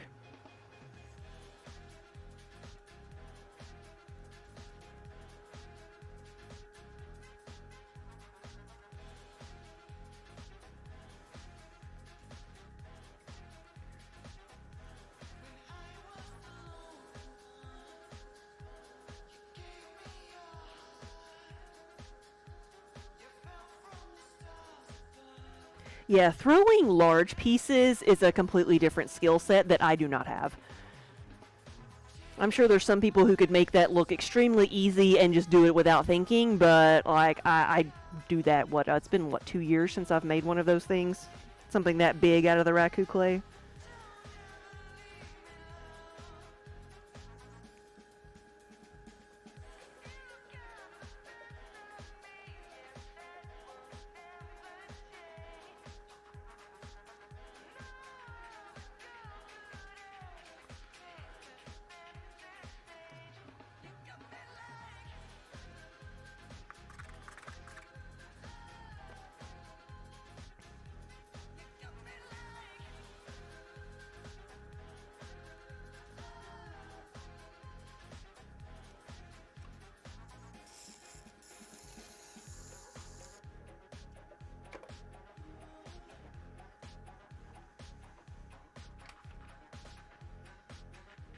Could you be super artsy and just put single hairs to get individual veins? Yes, that's what you're supposed to do. Use fewer hairs.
I need something sharp.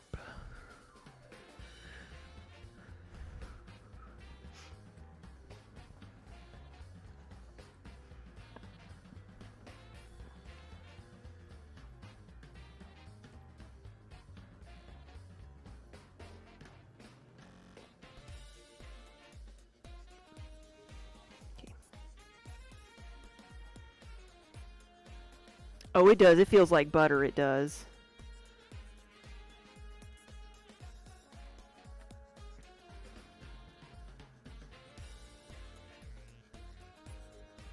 And so easy to control.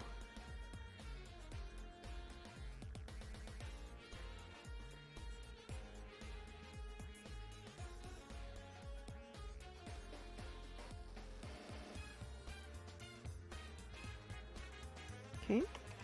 We got a good width there, and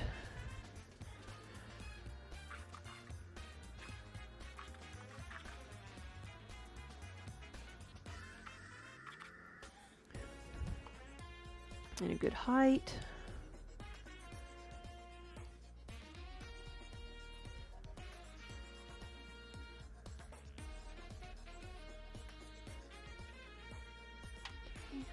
And set a guide. I'm only doing a couple of these, but it still makes it a lot easier if I set a guide. Okay.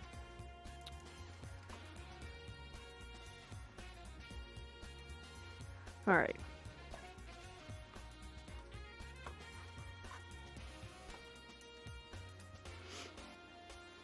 Oh, let me go get a couple more tiles and take this over there. So these guys will get handles. These are special orders.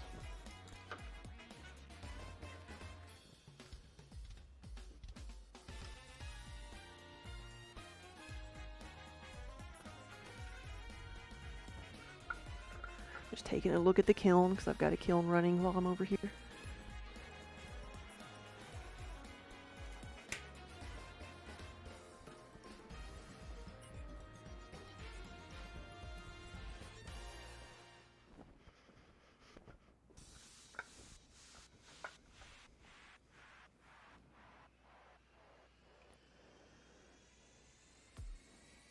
Oh, good. They got the things you got at Christmas were presents, and everybody liked them. Good, good, good.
Get the water out of there, and then I'm going to trim this off a little bit. A tall Canadian. Hey, thank you for the raid. Welcome, everybody. Hope we're going to have a much more relaxing stream now. We've had some nail-biting pieces.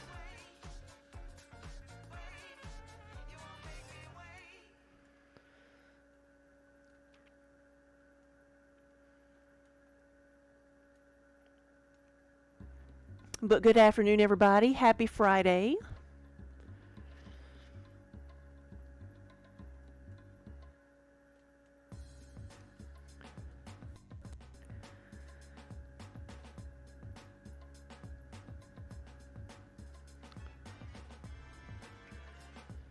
How are y'all doing up there in the frigid north?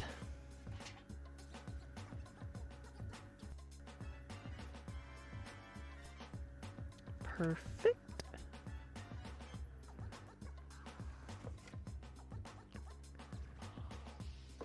All right, let's do one more.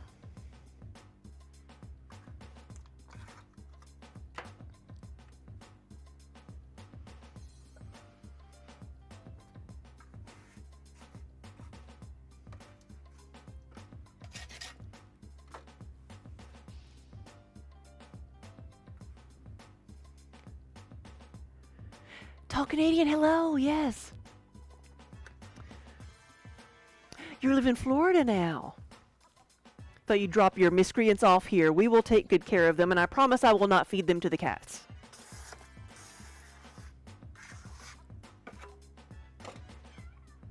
Speaking of which, hey buddy. That was perfect timing. That was perfect timing. That was also very pitiful. That was very, very pitiful. You did promise cats? Okay, come on. Oh, come on.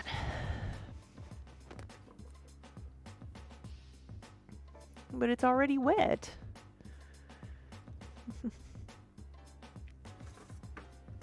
Come on. There we go. See his poor little nose. See where she got him.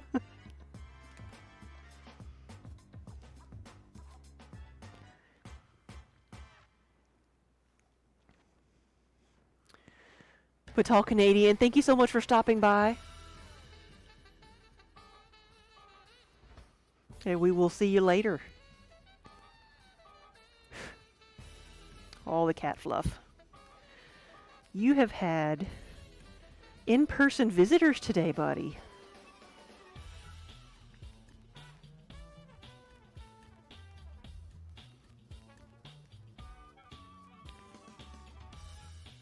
You are so spoiled. Ready to go for a spin? Ready?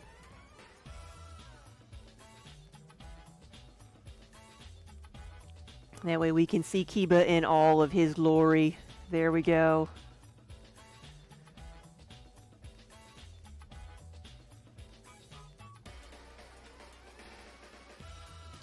There we go.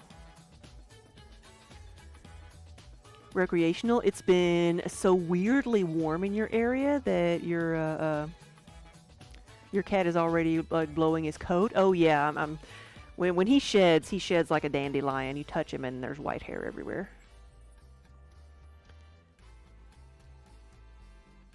I know, his poor sniffer, yeah. He will tell you all about it. How he swiped at Minnie and missed, but then she didn't miss him.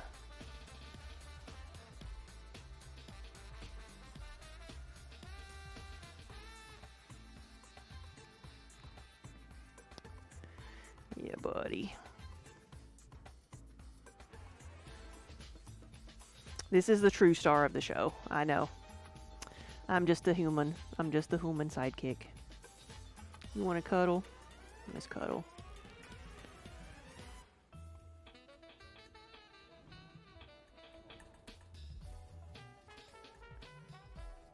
You have seen quite a bit of his glory. Yes, you have. There used to be so much of him, too. You've even seen him naked, because we used to have him shaved in the summertime. Now I feel bad, because he is getting old, and I feel like it might be too traumatic. There we go. All right, buddy. Whoa, whoa, good spot. Oh, there we go. There we go. Okay. Thank you.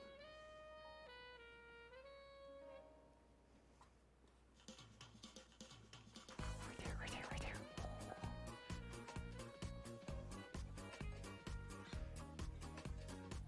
He's like, it's not funny. It's not funny. And now you got clay on your tail. Like you need to nap again. Get some rest and feel better soon. I'm over here. Let me get your water bowl.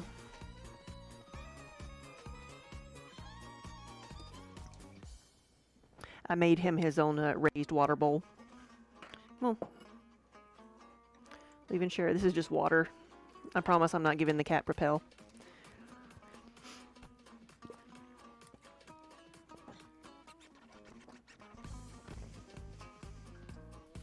I just got cat hair everywhere. Like that's something new. Alright.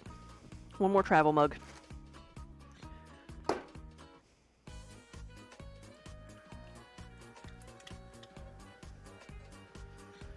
Yes, because he, it was actually a commission for a small dog, French Bulldog sized dog. And it works for Kiba too, because it's the same size. But he tends to like drink on the edge of the bowl and then like slobber all of the water on the outside. And so with it being curved like that, it keeps the water in the bowl.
Hey, you gonna help?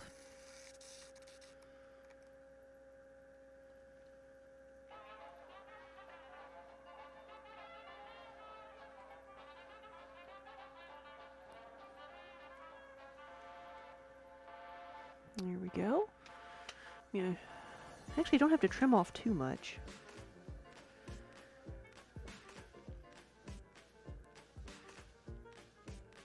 Thank you, buddy.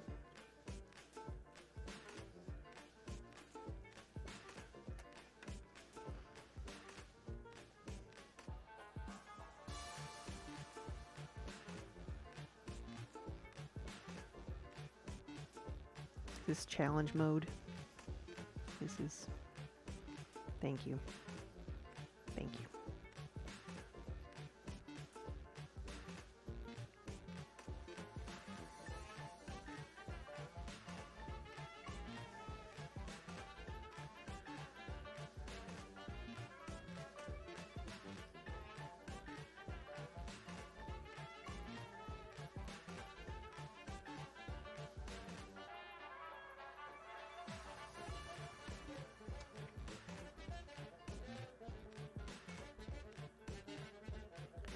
Okay, just be a little bit wider.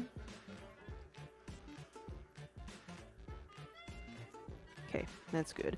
I'm not gonna like try to trim off the little wobble that's there. I'm just gonna let it, I'm gonna sand it off later. Free hand cleaning, right? Hold on, hold on. Let me get this off of here. See, he's not touching the wheel because he doesn't want to get his feet wet. It's probably the only thing that keeps him from swiping at the pot.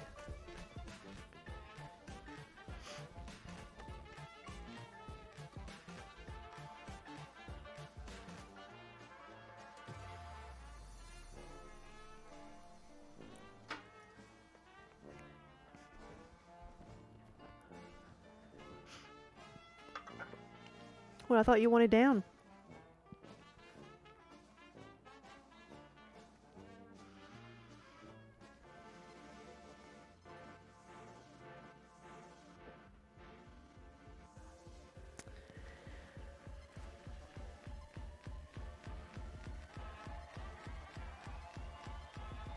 I'm not going to let you over there anywhere near those other bowls. Come on. Because I've got the other big bowls I made on my table over here, which he could get to. Not that he would do anything on purpose, but he might like rub against it and collapse it.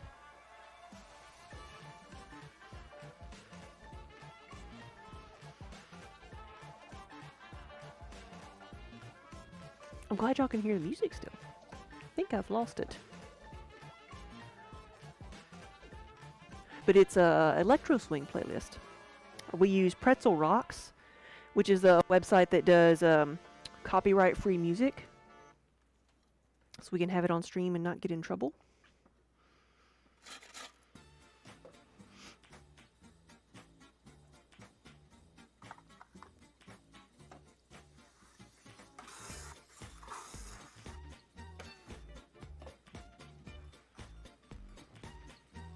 All right, so what's next? 2 pound pieces, 2 pound pieces.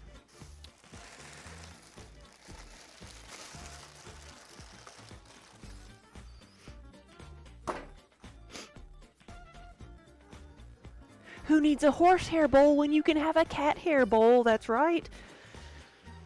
Every piece is guaranteed to have 2% cat fluff in it. Alright, so I need to make 2 32-ounce tankards here.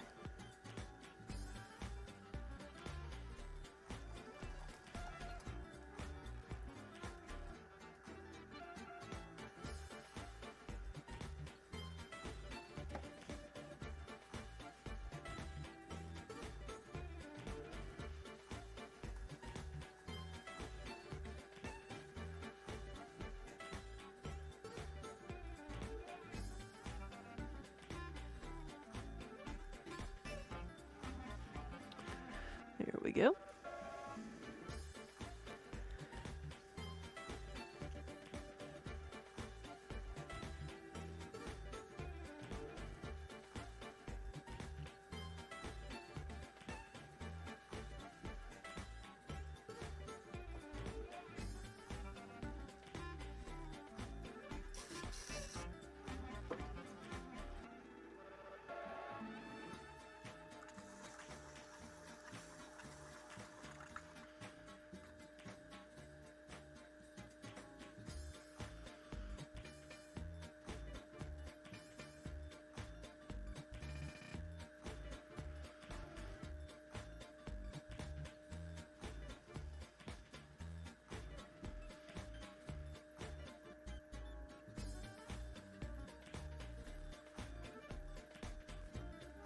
There we go. 1 32-ounce tankard.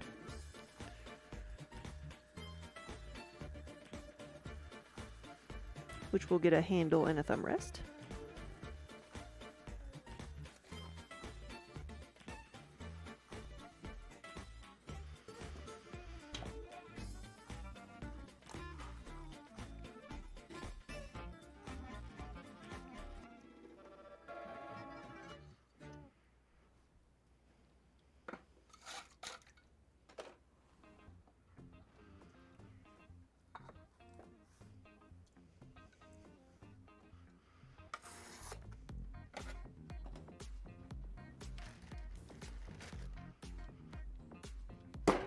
And then a second one.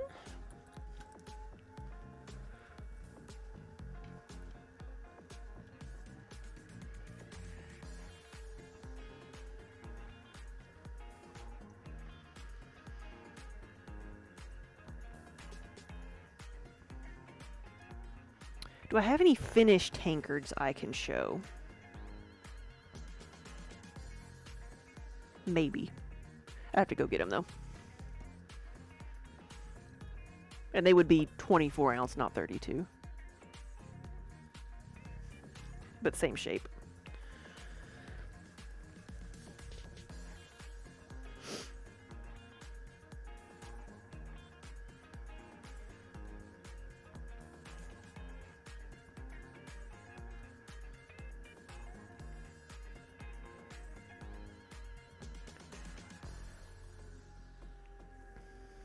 Let's see if I fixed it.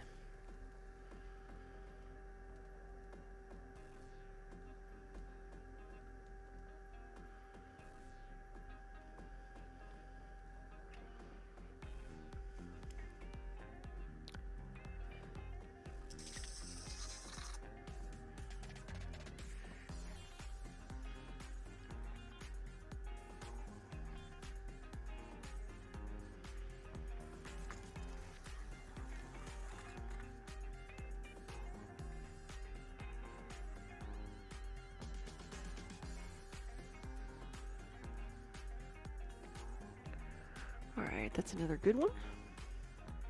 Let's get the water out of here.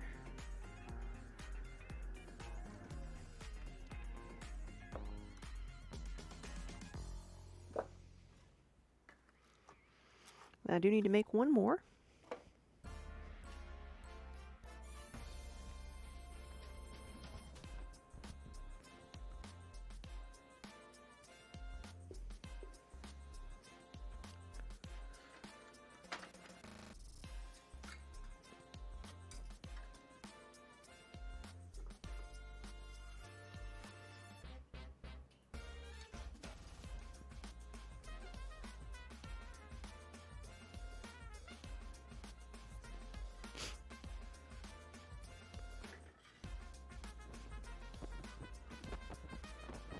I thought I had one. Yeah, here it is. So this is a tankard, a 24-ounce tankard. But they are similar shape, and it'll get a same handle and then a thumb rest on it. And they could be customized. This is the sweet pea color. And the only thing that's wrong with this one, why it's still here, is it's got a little like crack on the rim. But I've been drinking out of it. But yeah, so the 32 ounce are obviously, they're similar height, but it's much wider. How is it different than a mug? Just the shape. Just the shape. So, mug is more pot-bellied, smaller on the bottom.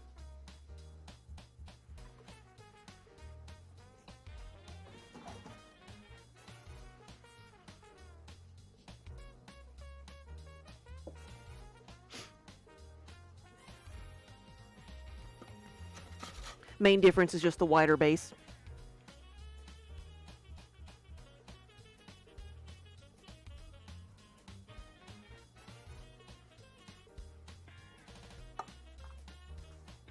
.32-ounce mugs are made to order. I do not keep them in stock. I do take the 24-ounce mugs to shows, whether plain or making an assortment of phrase ones.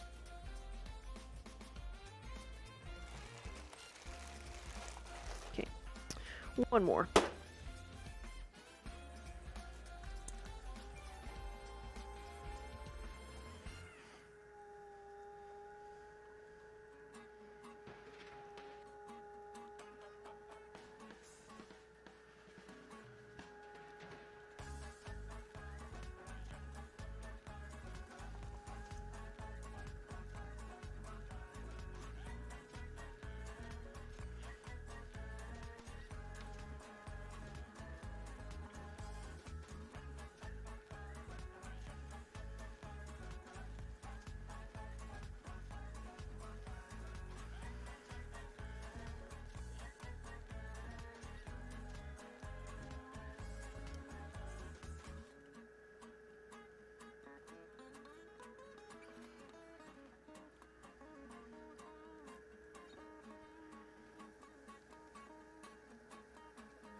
There we go. Number 3.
So now that I've made that one,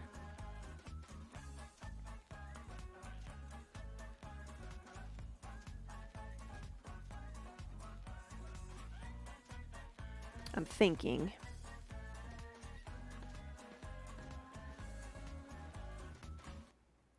I was gonna do some little planters, little like succulent pots or plant pots that and actually have holes in the bottom of them. And I've done some before that were straight-sided, as in like flat and then like straight up and down. So I've done those before, but I was considering making them more the shape of yarn bowls.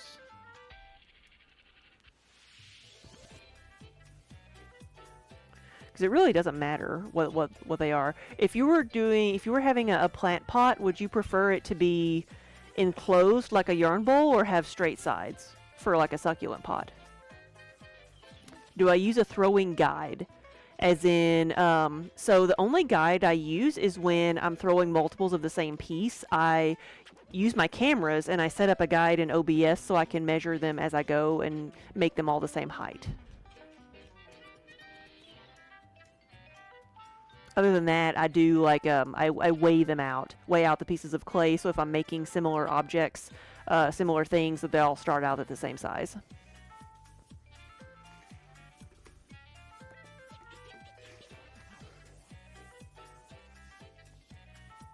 Let me see. I think I've got some examples I can show.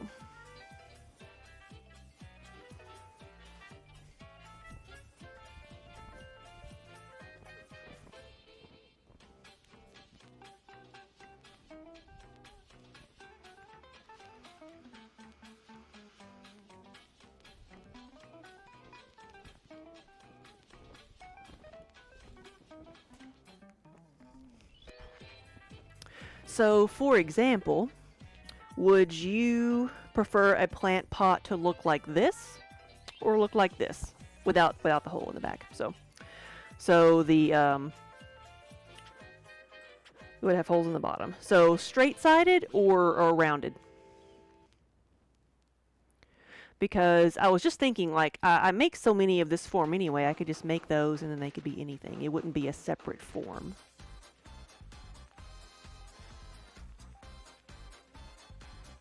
Because you see all kinds of things.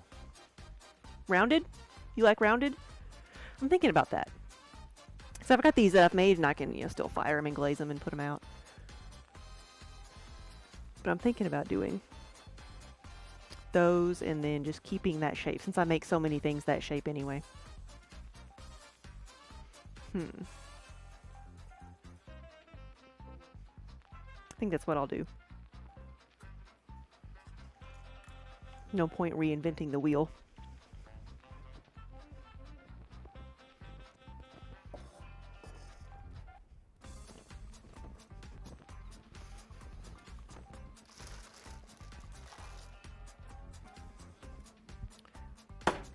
So 2 pounds.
Gotta be able to hold on to things.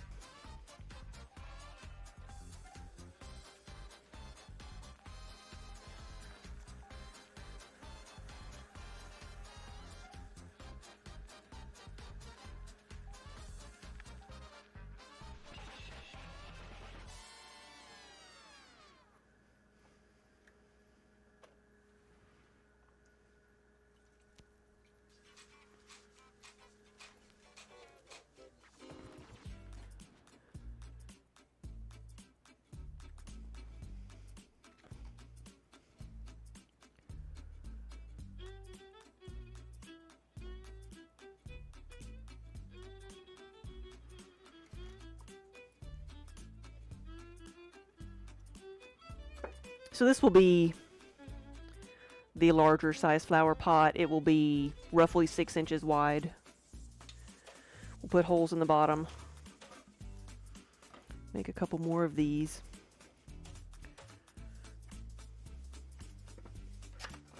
Right, good thing it wasn't a metal one.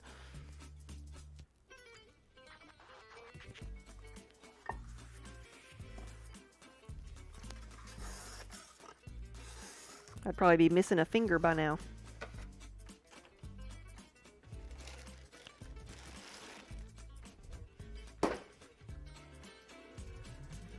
Flower Falls, hello.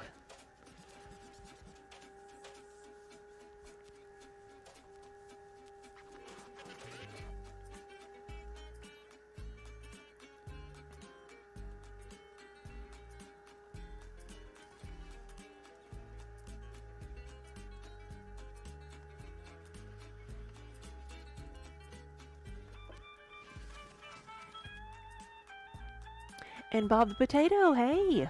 Yeah, happy Friday, everybody. Good afternoon.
Well, I bumped it. See if I can smooth it out again.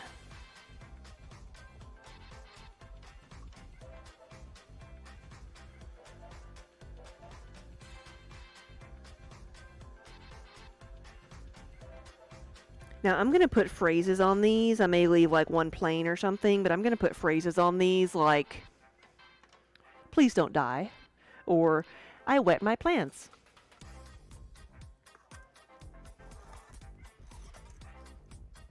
I'm going to put like plant puns on them.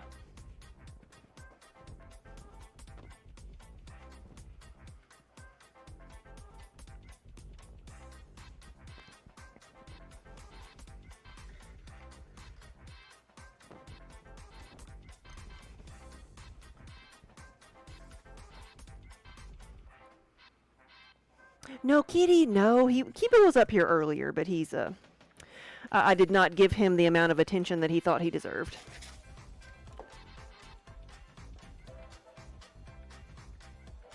You like that one? Yeah, I wet my plants.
Well, that one has a bit of a problem, but we can fix it.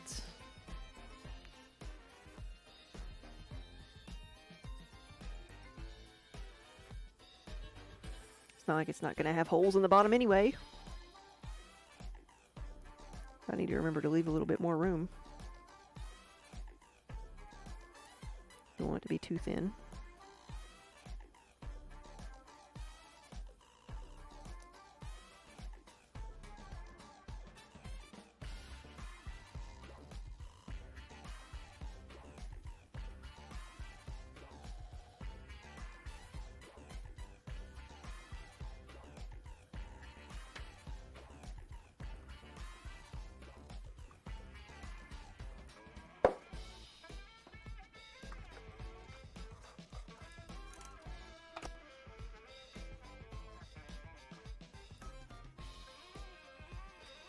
Then one more of these. And I'm going to make different sizes. I'm going to make these 1 pound pieces and then some really little ones.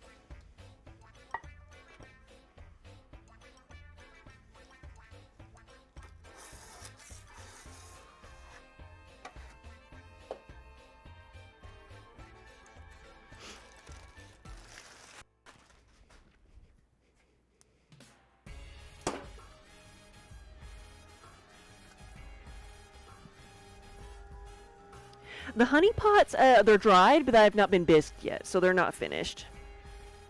I'm still trying to decide what type of lid I want for them. The largest one, it did crack, but I think I'm gonna... So I might redo it, I don't know. Was it out of 2 pounds of clay, or... I think it was. Or was it 1 pound of clay?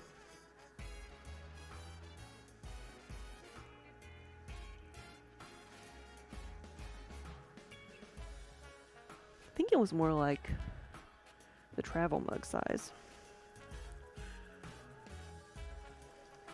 I had to think about what I was doing for a second.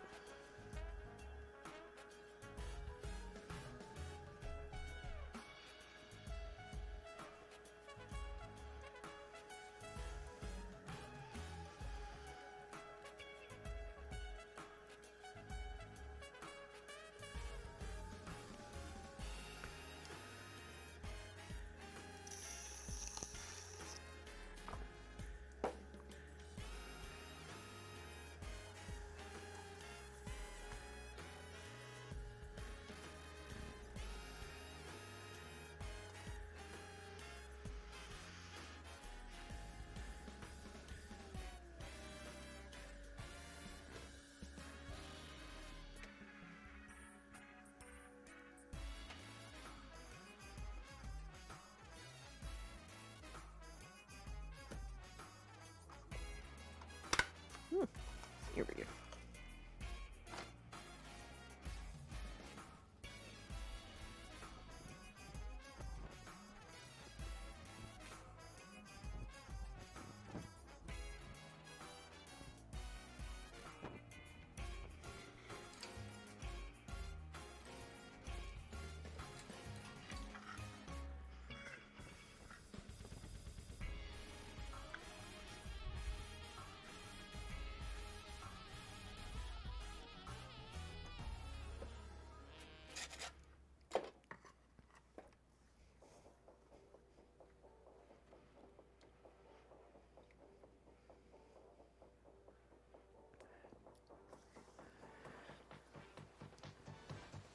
Scion, thank you so much for stopping by. Yeah, and y'all have a good night and a good weekend.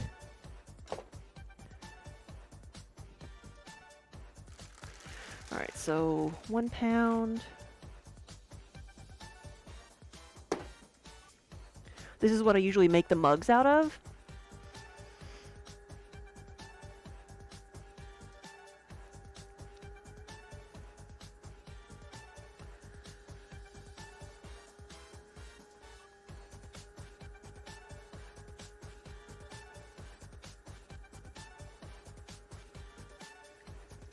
I'm going to make the same shape.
I'll probably do 5 of these and then 5 of the even smaller version.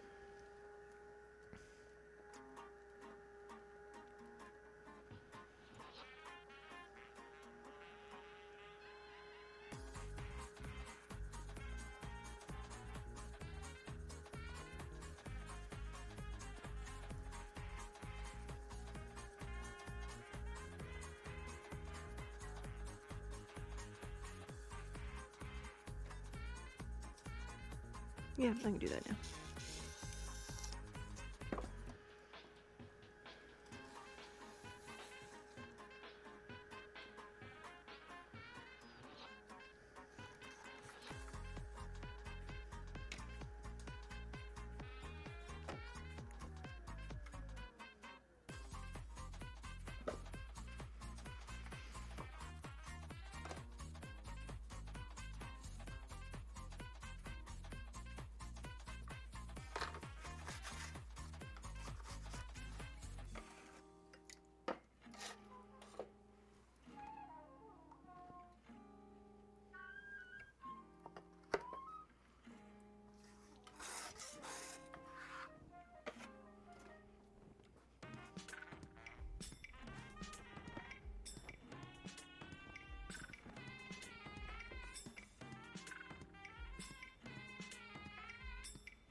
Are they on the tiles from start to finish?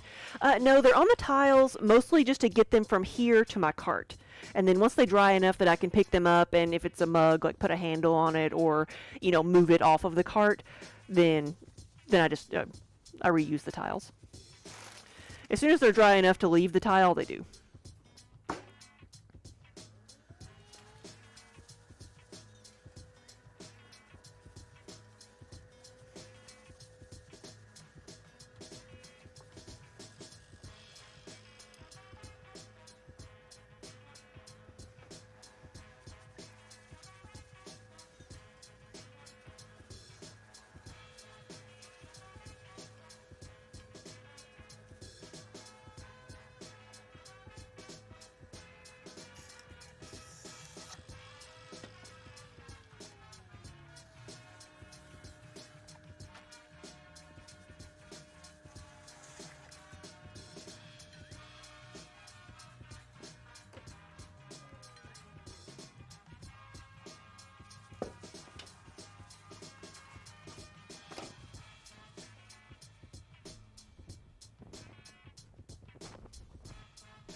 Okay, one more of those.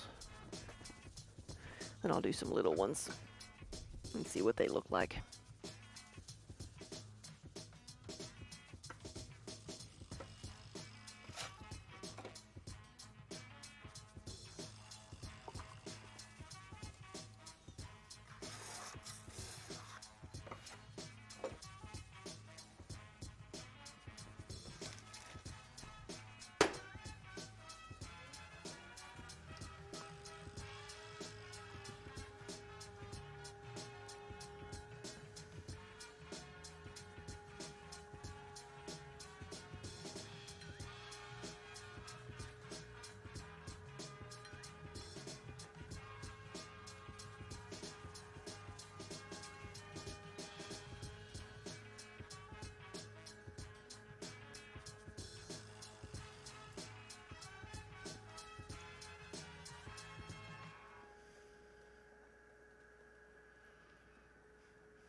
So that's 5 of those.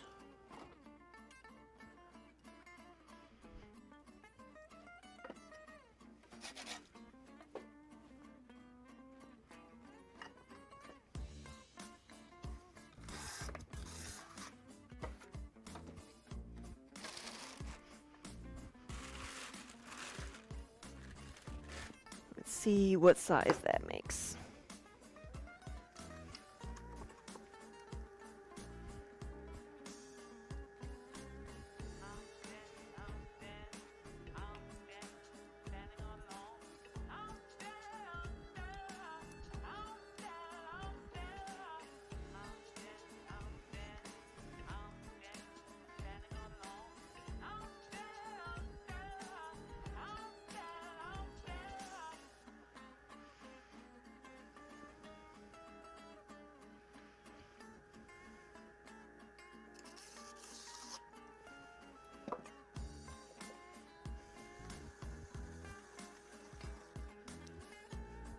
There we go.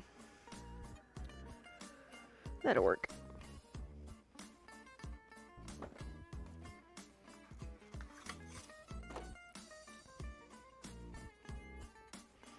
That's a good size difference. And the itty bitty baby one will be more like a, you know, like a small succulent pot type size.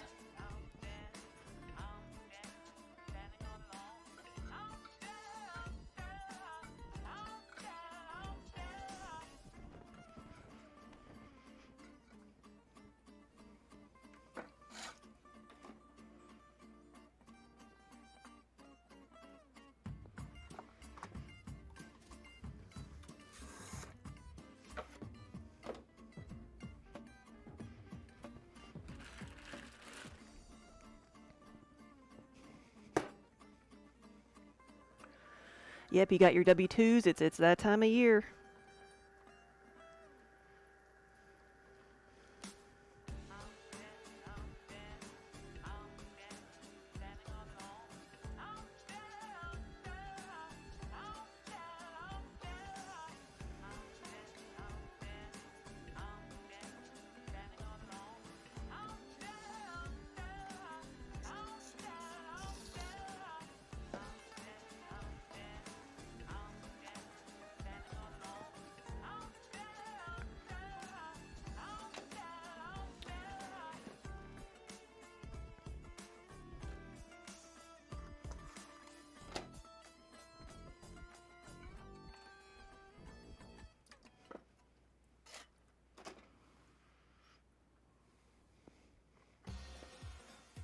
Neo, thank you for the follow.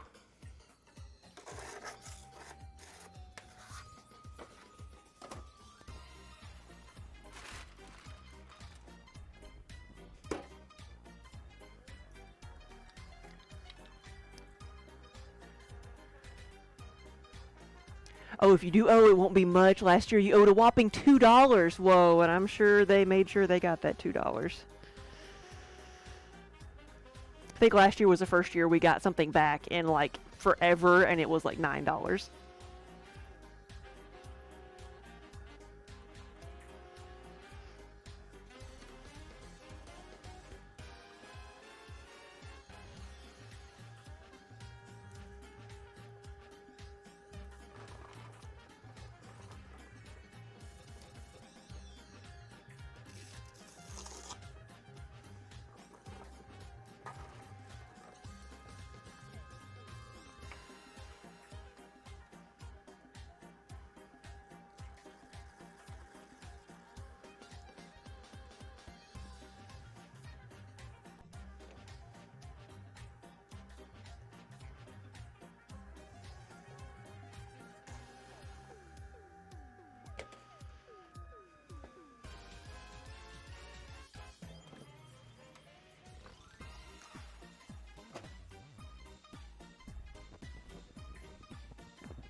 I'm betting the little bitty ones are the ones that are going to probably sell the most, so I'll make 5 and then I'll probably make more later, but proof of concept first.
I know, Jenny, isn't it though? It's like, oh, it's such a cute little baby pot.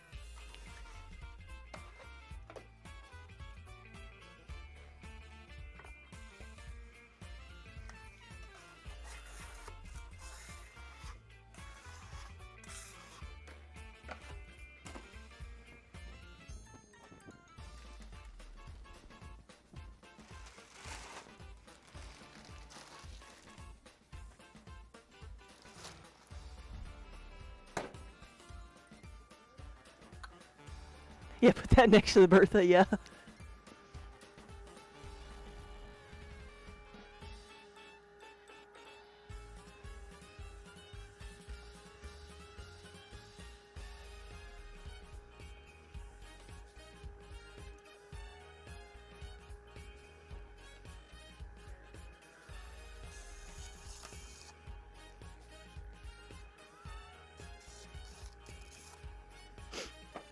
I'm trimming away so much here. It's probably more like half a pound than 3/4 of a pound, so you remember to do that next time.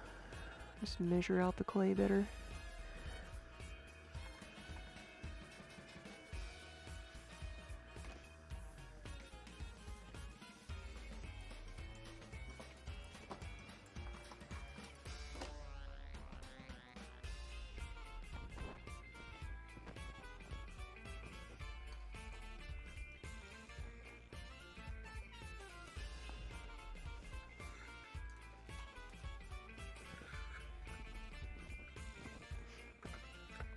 All right.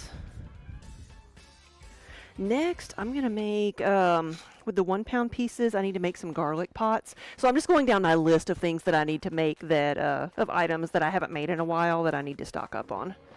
Those were some newer items.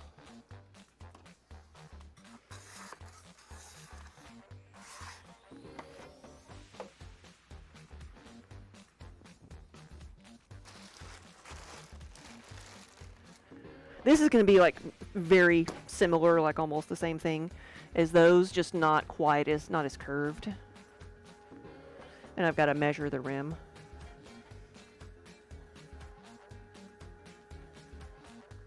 So a garlic keeper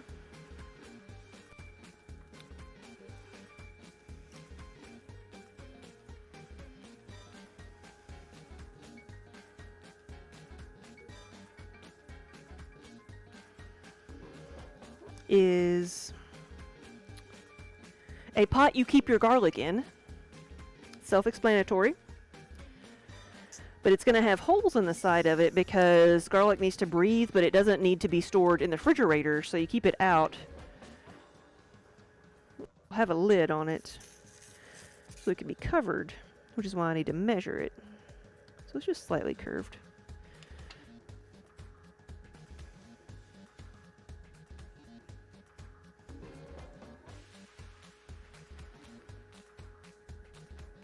That's big.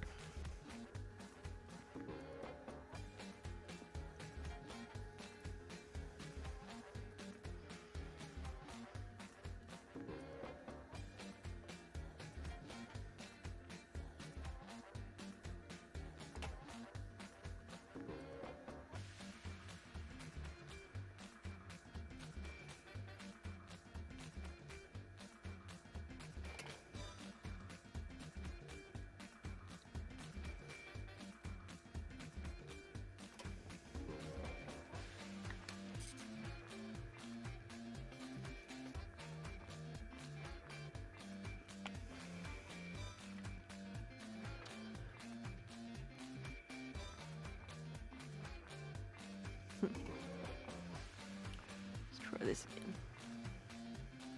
Do I make the lids for these? So I use cork lids. So I don't make the lids, I just buy cork lids. Cork stoppers.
This seems smaller than what I used to do.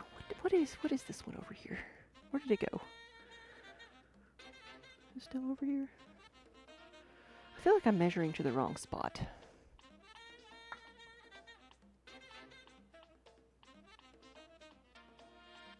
No? That's right.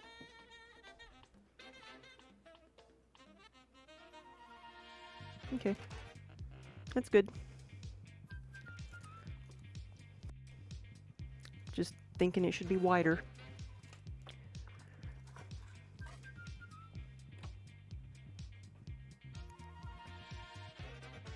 But it'll look similar to this. This is an older one, but it'll be, you know, pot with holes in it.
Cammy, hello.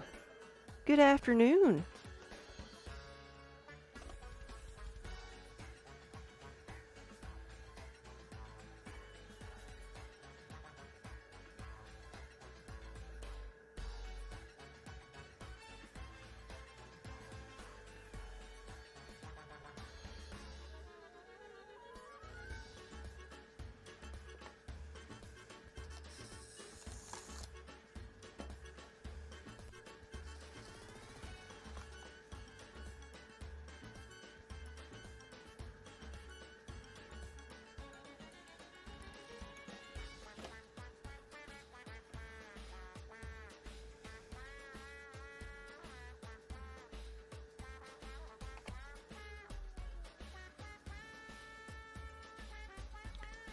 Tammy, you did 5 hours of pottery today. Nice. What did you make?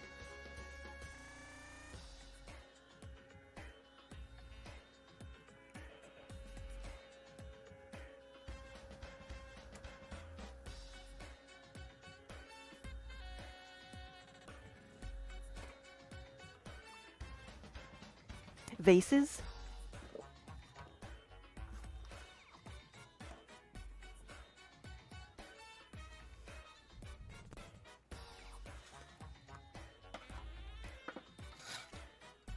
Was it a wheel throwing class?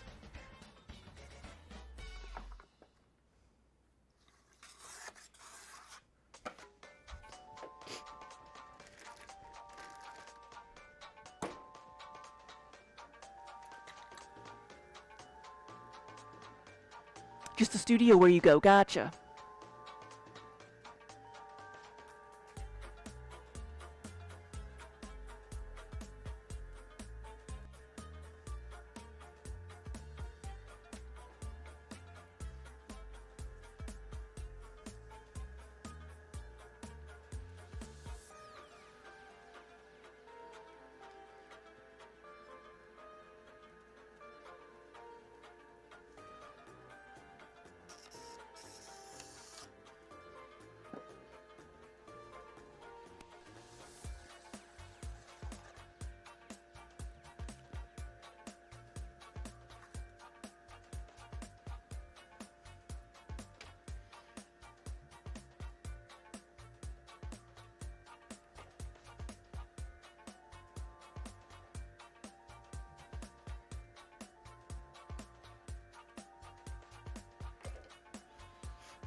So this right here is going to be a garlic pot, a garlic keeper. Or at least I hope it will be.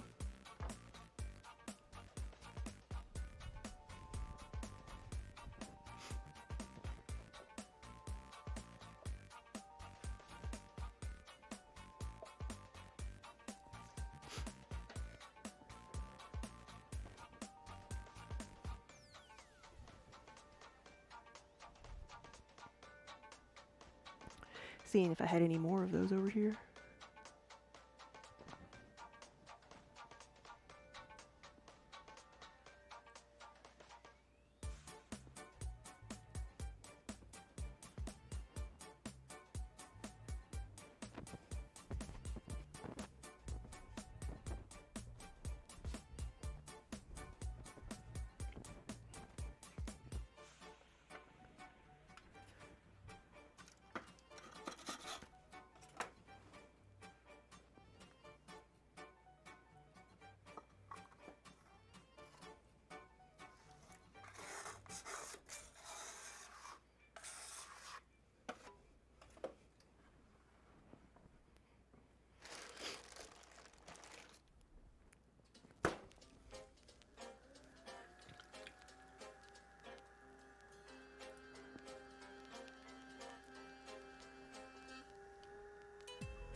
So I'm measuring the tops of these because they're going to have a corked lid, like a jar cork, and they'll have holes in the sides because you're not supposed to put garlic in the refrigerator. You're supposed to leave it out, but this gives it a container where it can breathe.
Gonna get a hot drink. Ooh, that sounds good.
That's 6 of them. I'll go ahead and make 4 more. We'll just do solid 10.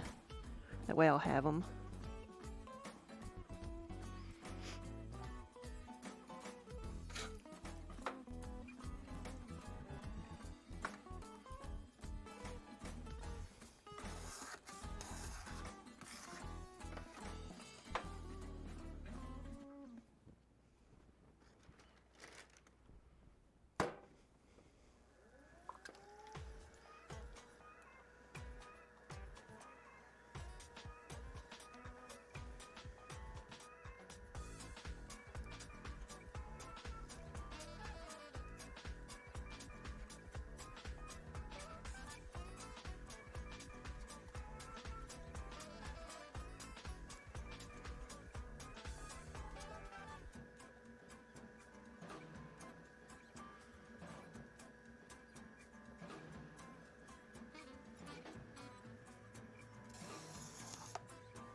Alright, we'll do 2 more of those.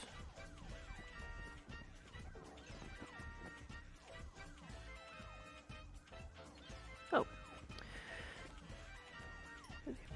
Let me, I've got somebody up front. I will be right back.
Alright, people just up there petting Kiba.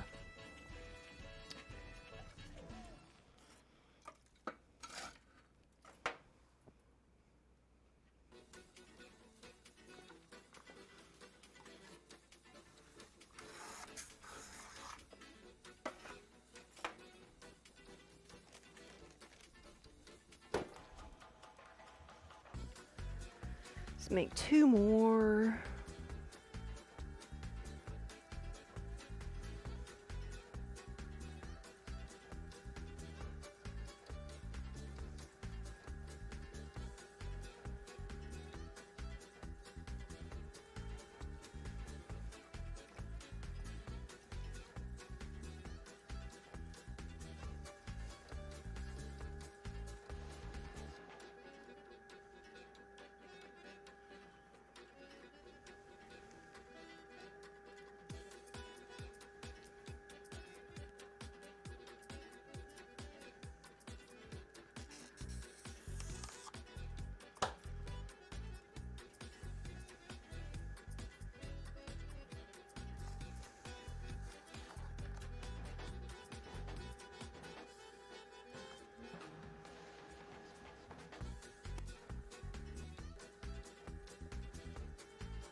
Alright, so that's 10 of those.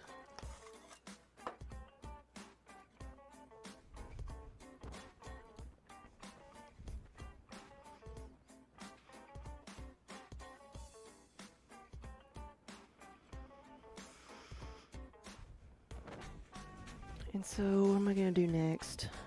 Do I want to do any mugs today? Or I might just do mugs tomorrow.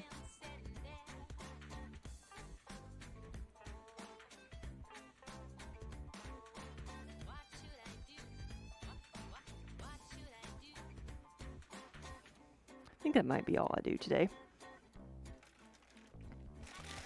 Got started a little bit early, so I'm going to stop a little bit early. I lost my towel because I carried it with me when I went up front. But, let me see. Be right back.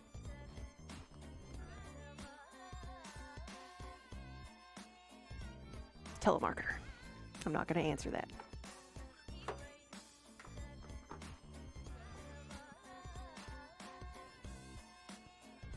Well, what did you get to drink? What is your hot drink? Is it chocolate or tea?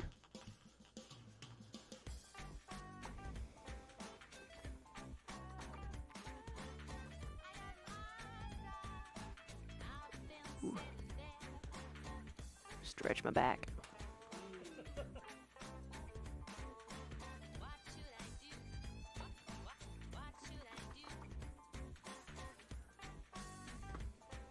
Hot chocolate, nice.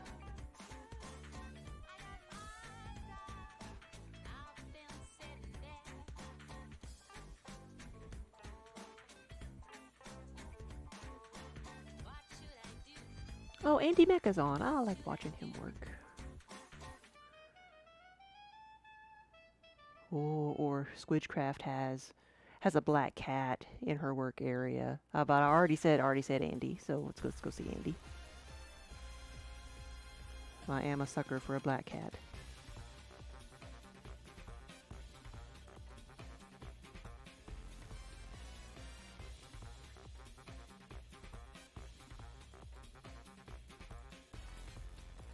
Andy does clay sculpting.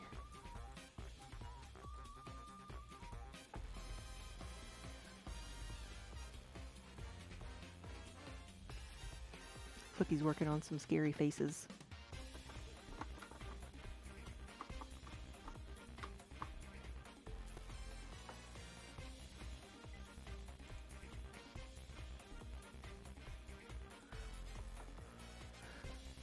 There we go.